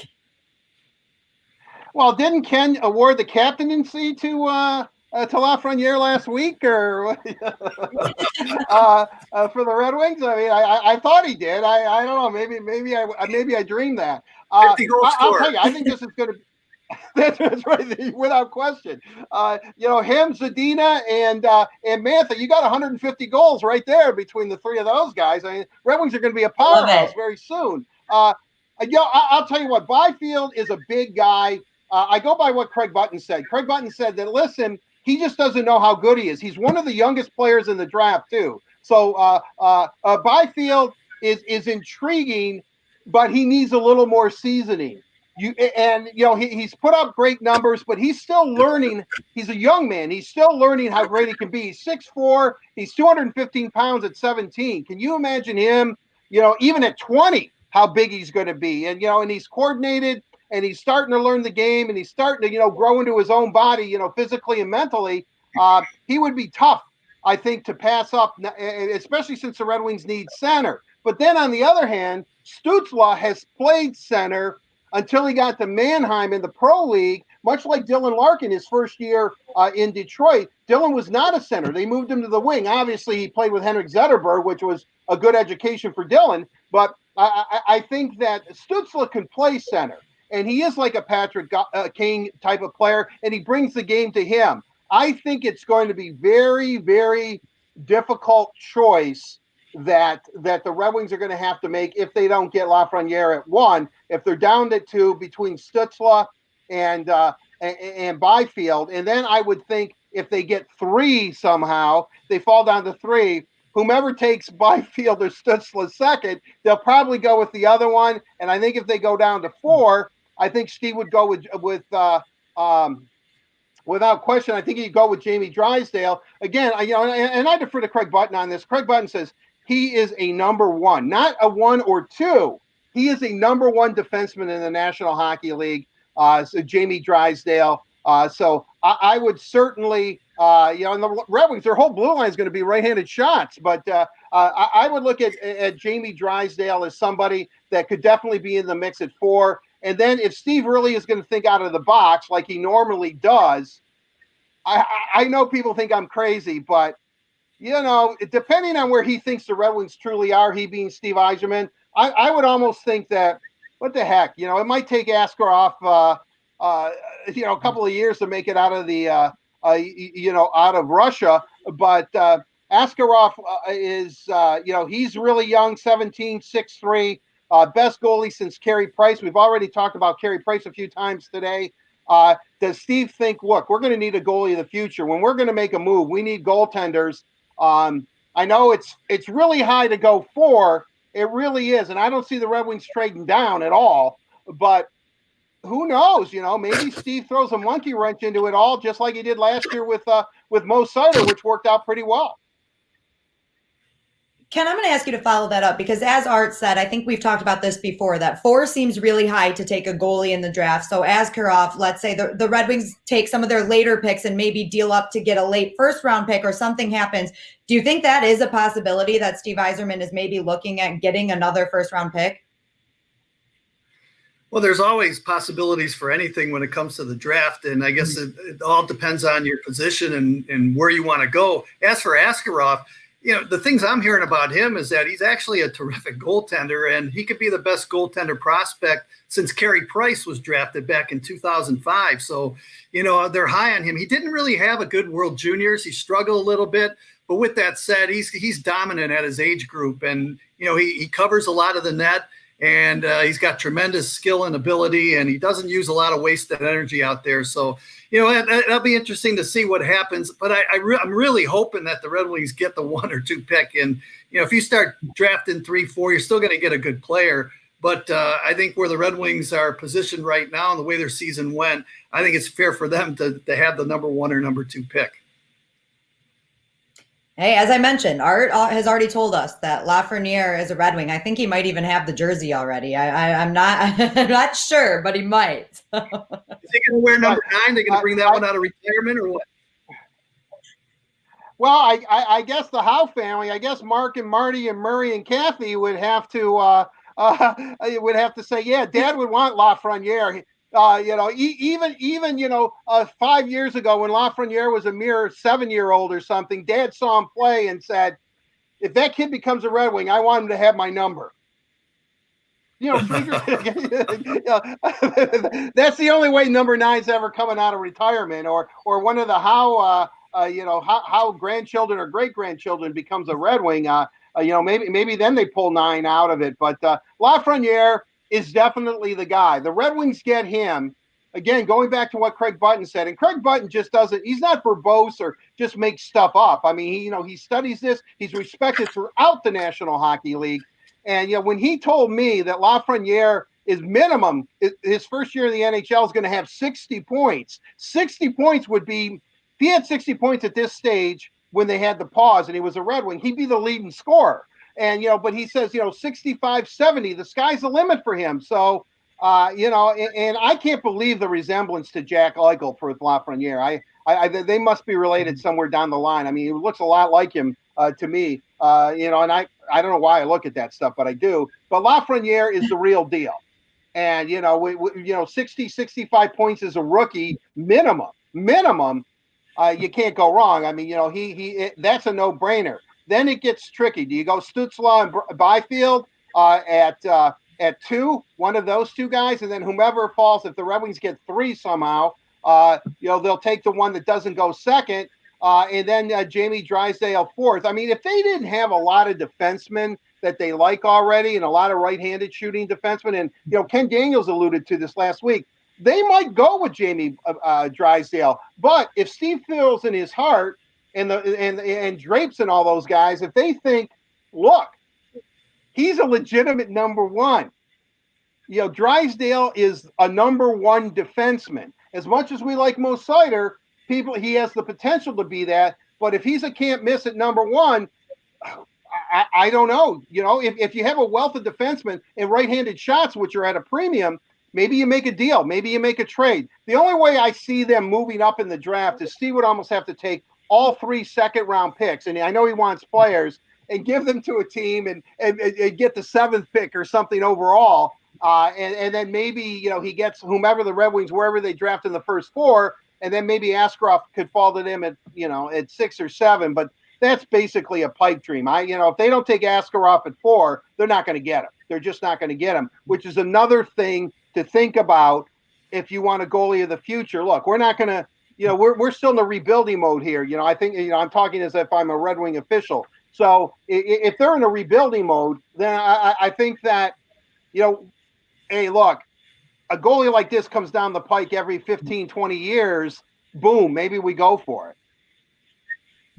The other thing about Askarov is, go ahead, Ken. The other thing I just want to say about Askarov is there are teams in the National Hockey League that really need goaltenders right now. One of them is the Columbus Blue Jackets. They have 2 rookie goaltenders, and I'm not saying that Askarov will come in and play right away. He's 2 years, 3 years down the road, but he is a top-notch goaltender. And so you look at Columbus, the Calgary Flames, New York Islanders, Chicago Blackhawks, Carolina Hurricanes. They're all in need of a goaltender. So if he's not going to go to the second round, that's for sure, in my opinion. One of those teams that needs a goaltender is going to snap him up. And the only way that you're going to get him, is to have another pick in the first round. And the only way to do that if you're Detroit is if you make a deal and try to get 2 first-round picks somehow. But I don't think that's going to happen. All right, guys, we're going to talk more about this on Thursday for sure. Again, that announcement from Gary Bettman will be today at 4:30. So we're going to be watching for that. And it sounds like, according to Bob McKenzie, there will be some draft details and lottery details in this announcement. So again, that is 4:30 Eastern time on NBCSN. You guys tune into that. And Ken, thank you so much for joining us for Downtown Hockey Town today. We will definitely be bringing you back to talk about this one. Okay. Yeah, it's going to be interesting to see what the commissioner says, and it's always enjoyable to be on your show. And have a great day. I hope you guys had a good Memorial weekend, too. I know I enjoyed it. I was out on the lake, and I hope you guys had a nice barbecue and enjoyed yourself. Art and Daniela.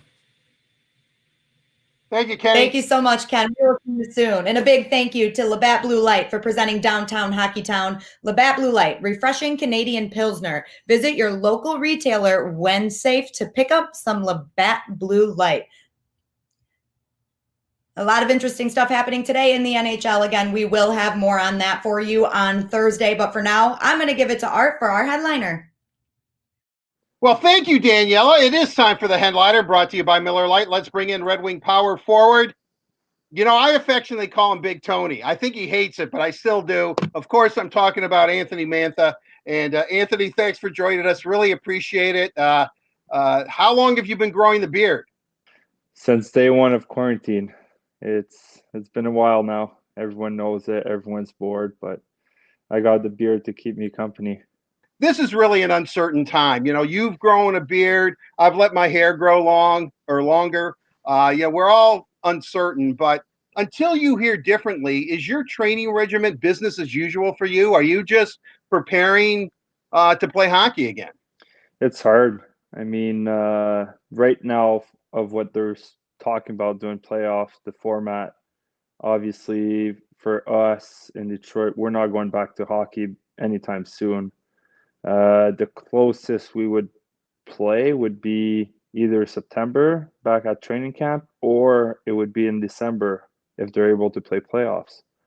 So, I mean, trying to stay in shape, working out a couple times a week. But I mean, we're not in our big period where we're 5, 6, 7 times in the gym a week, because if we do start that way, if we don't play before December, we're going to be gassed.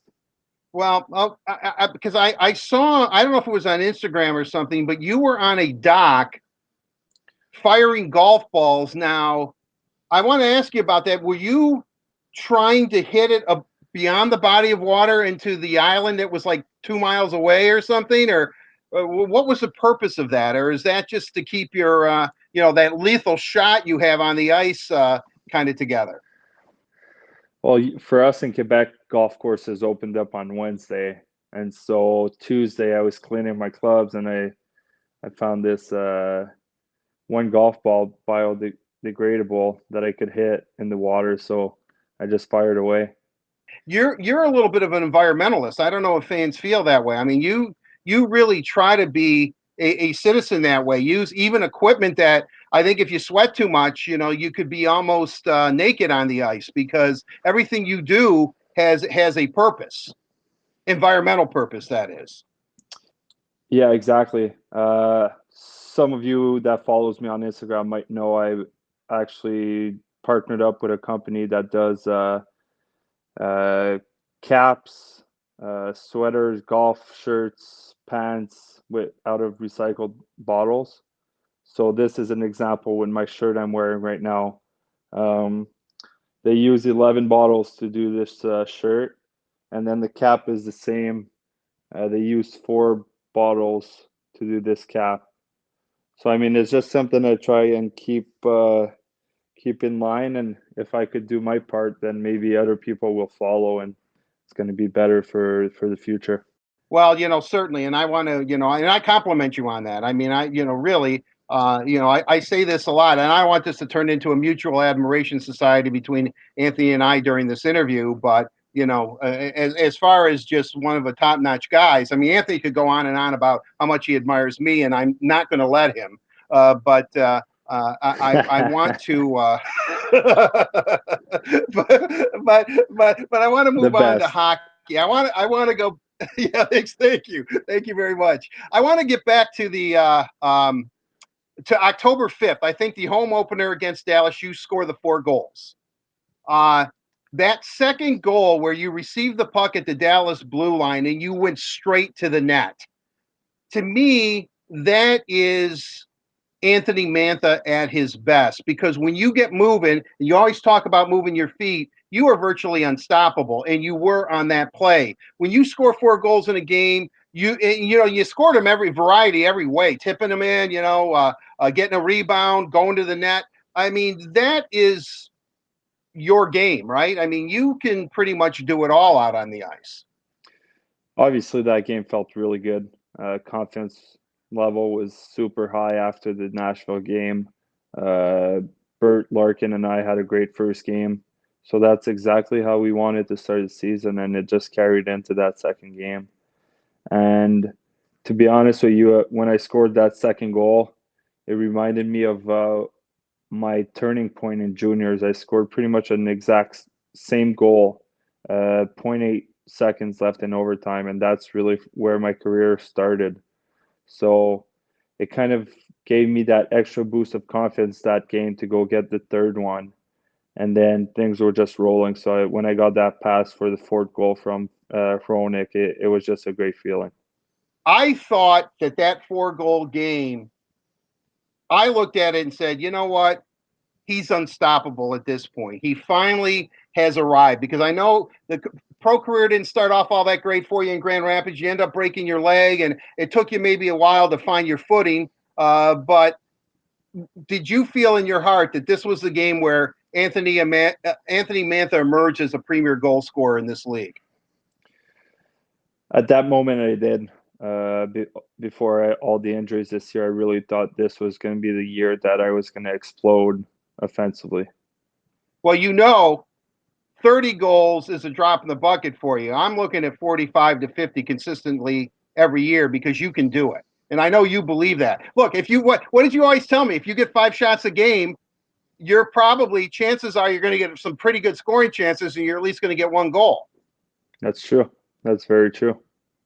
So are you aware of how many shots you have during the course of the game? Do you look at the stat sheet in between periods and say, wow, I'm like 4 behind, I better get some shots going? No, you don't look at the stat sheet, but you do. I mean, if you spend time in the ozone, if you get scoring chances, obviously, it just adds up quick, and you kind of know where your game's at during that game, if you're playing well, if you're not playing well, which details you need to change. And I mean, a game goes by quick, so you need to change your details or improve or do the same thing pretty quick. You, Larkin, and Bertuzzi are definitively the number 1 line for the Red Wings. Why do you think you guys mesh so well? 3 completely different players, I would say. Skill, speed. Bertuzzi is hardworking in the corners. He's going to get every loose puck. I'm more of a power forward, so I try to win my battles one-on-one, bring it to the net, and I mean, we're all good playmakers and good finishers, so it goes well together. When you look at the situation, I know that everybody always wants you on the ice, and we've discussed this before. I constantly joke around and tell your fellow teammates, look, Anthony can't fight.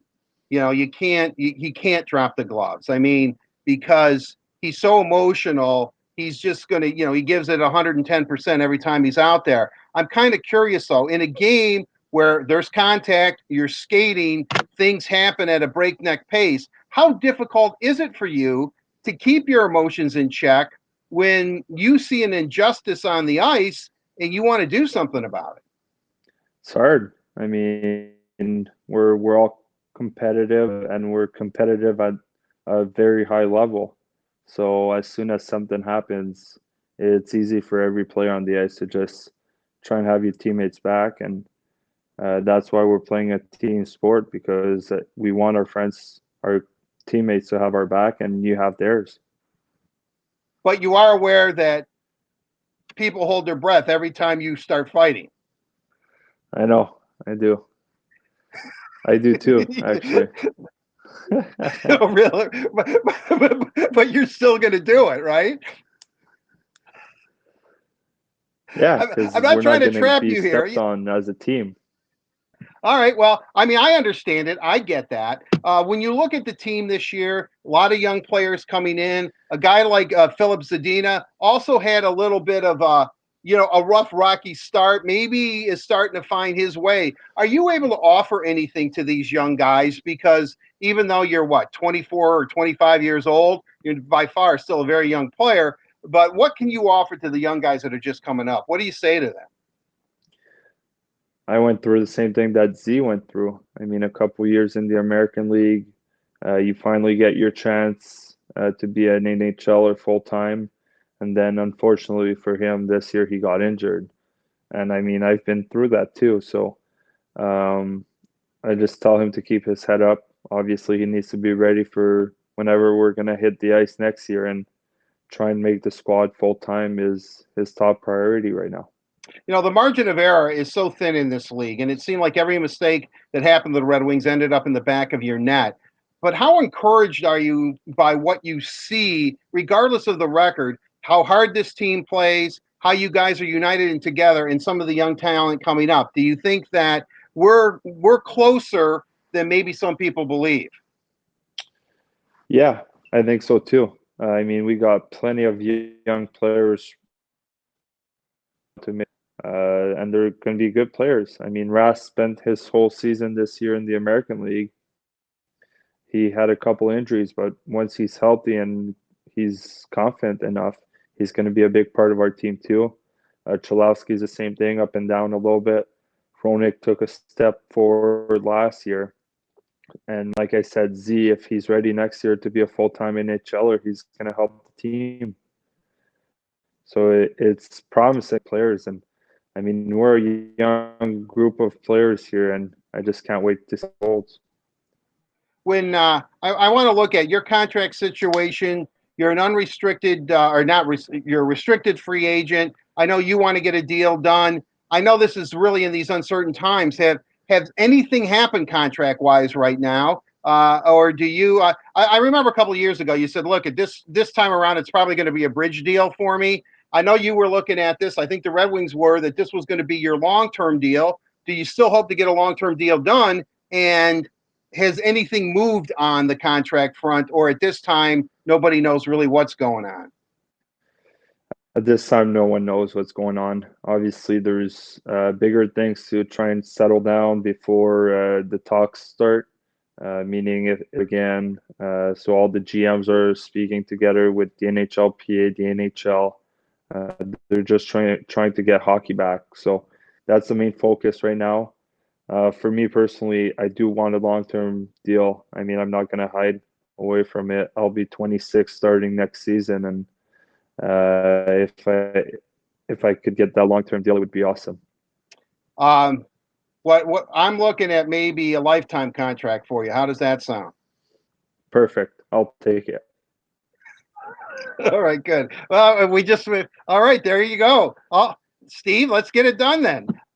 But getting back to hockey very, very quickly, I know you're trying to do the best that you can do. How eager are you to get this, to get back on the ice and just start playing again? How frustrating has it been for you? I mean, it's been a tough year, and then you add this on top of it. Didn't play a lot of hockey this year, that's for sure. Only played 40-something games. So I'm really excited to start whenever that can be. Hopefully sooner than later. Hopefully they play the playoffs, and I could watch some hockey like every other fan out there. And I mean, once that's done, obviously we're going to get a date for when we're going to start playing. And if it's in September, it's going to be exciting. If it's in December, it's going to be even better for the fans because there's going to be a lot of hockey in a short term of time. So everyone's excited, and hopefully it comes quick. No, I hope so. You know, you played 43 games this year. You had 16 goals, 22 assists, 38 points. 9 power play points, 6 power play goals. So you know it's starting to come together for you. I can't wait to see you back on the ice. I mean, whenever the BT Express is rolling, which is most games, the Red Wings are such a much better team. And so, see, I knew it would grow on you. I knew you liked it. So, so with that said, Anthony Mantha, yeah, really, I can tell. Thank you, Anthony. I really appreciate it. It's been so long. I just enjoy talking to you so much. But thank you for joining us. Thank you very much. I'll talk to you soon. All right, there. Yes, definitely you will. All right, there you have it there, Daniela. That was the headliner, brought to you by Miller Lite, the original light beer with great taste and only 96 calories, available for delivery. And Daniela, okay, I know I kind of goofed off on Anthony here, but he's one of my all-time favorite people, just not player. He's just such a great guy to talk to. Art, I don't think you goofed off at all. I think we were all really excited to hear from him, and that was great. And I know you were really happy to hear from him, and I love your nickname for him, the BT Express.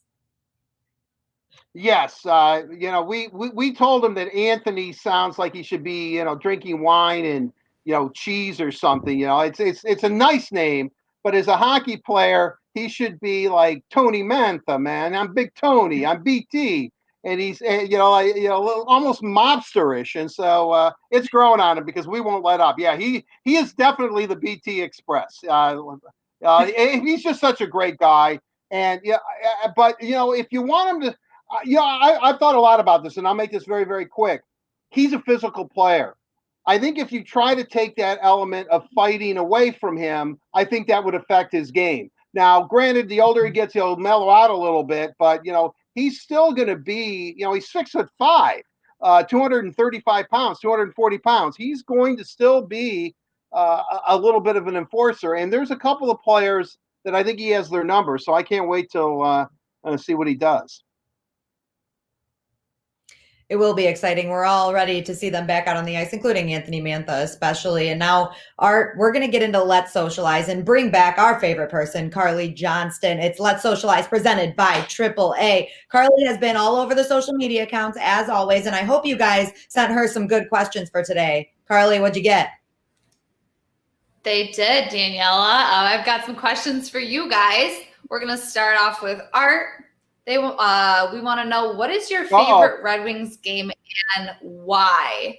So, like, of all time, favorite Red Wing game and why? There's so many.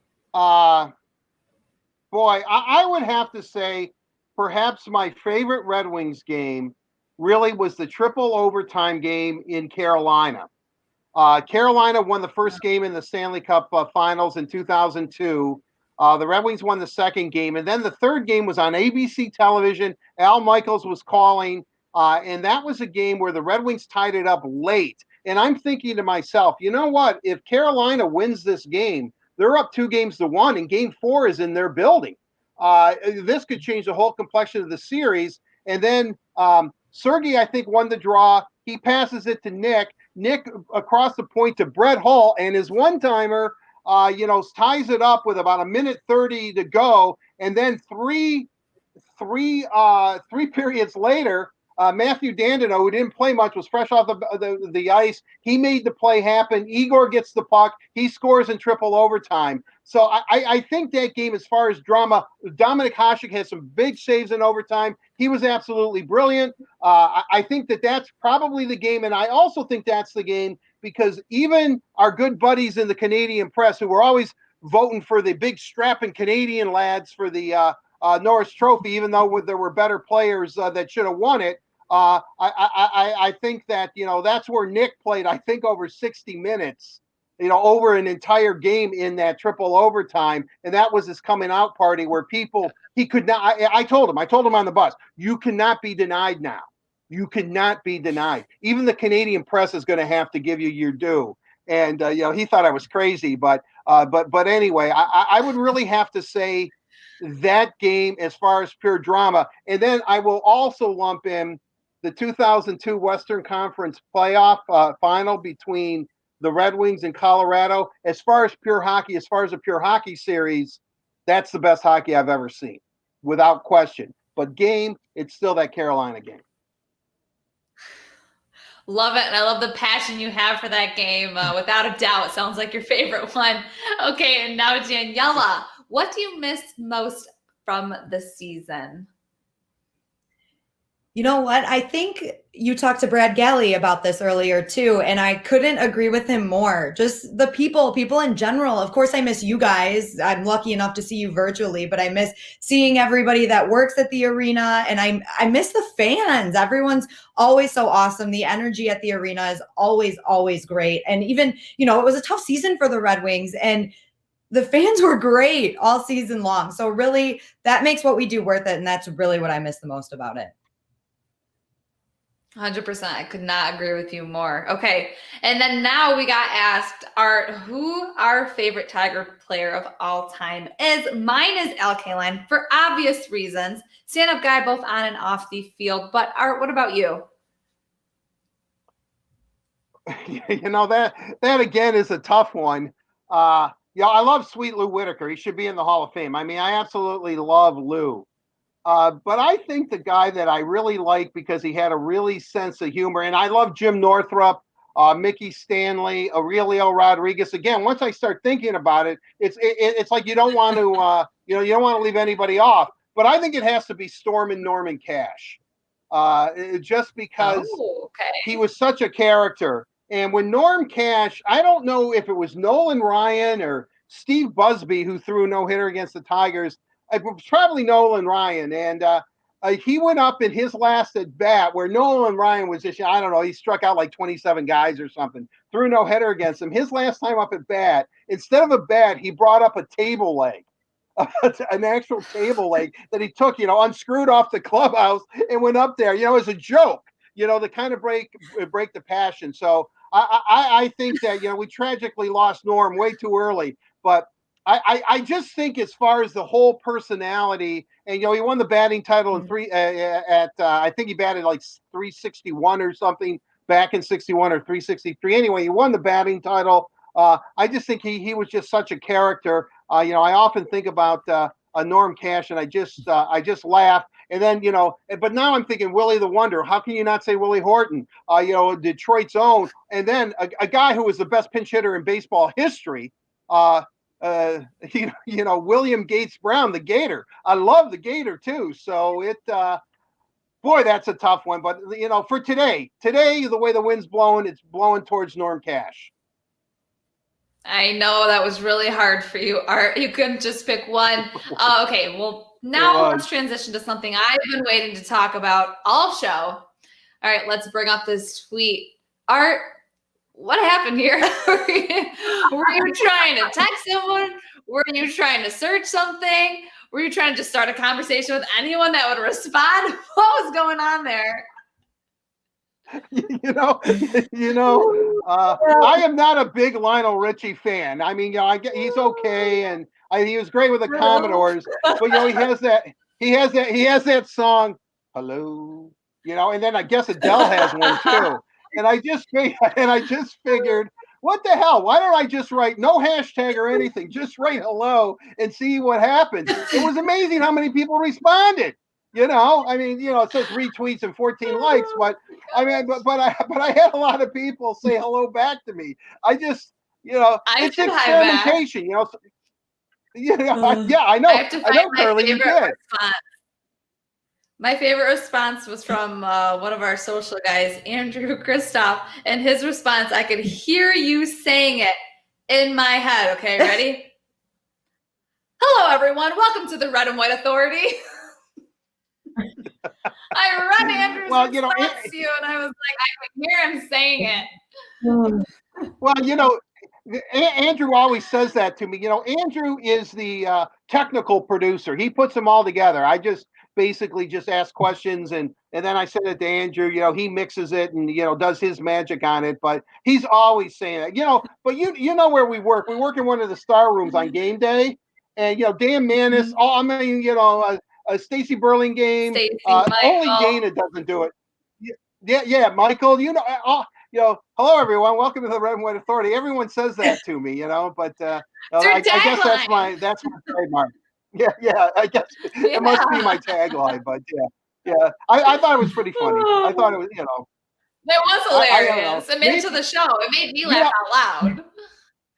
Right. Well, then I was thinking because the Beatles did a song "Hello Goodbye" or something. You say hello, I say goodbye, or I say hello and you say goodbye. Hello. I don't know why you say goodbye when I say hello. So I'm thinking to myself, maybe the next time I'll just write goodbye. But then I'm thinking, oh my gosh, no. Maybe people think, you never know in these trouble. They'll think, oh my God, is he depressed?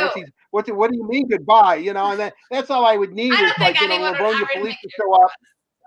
I don't know. I'm thinking, God, like a wellness check. Maybe just stick with hello. Knock on the door. Hey, are you all right? Oh goodness. Well, I had to get down to the bottom of that. I'm happy to know you were trying to. Yeah, Art's on everything. Art's a man of social media. Oh yeah. You don't have enough characters to fit what you were really thinking on Twitter, so you just went with hello. Didn't they expand it? Isn't it more than 140 now? Can't you kind of write a mini how War and many Peace? characters there are, you would overfill it regardless. Yeah, okay. Touche, Carly and Danielle. I have to give that to you. Right. I'll have to give it to you. Love it. Well, thanks for having me on. And you guys, thanks so much for sending in your questions. What a great show once again. Thank you, Carly, and thank you for finding that Art Regner tweet. That was a highlight of the show today.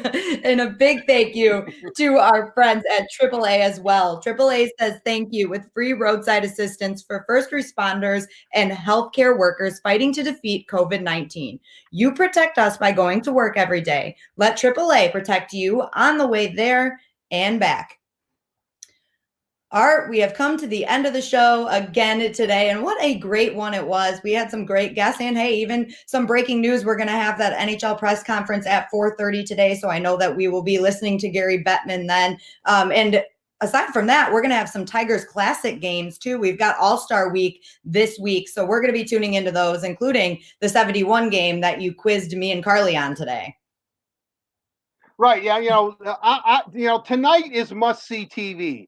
No doubt about it. The 71 All-Star Classic. You're going to see the grand old lady Tiger Stadium again. But All-Star games, Major League Baseball, their All-Star games are by far the best. I think it's just the nature of the sport. Except if you're Pete Rose, decking Ray Fosse at home plate. Guys usually don't get hurt, but they can play all out and they go after one another. So I'm really looking forward to this whole week of classic games on Fox Sports Detroit. The All-Star games are one of my all-time favorite. It's must viewing. It's a rite of passage. It's the midway point, at least here in Michigan, of summer. So I'm really, really, really looking forward to it.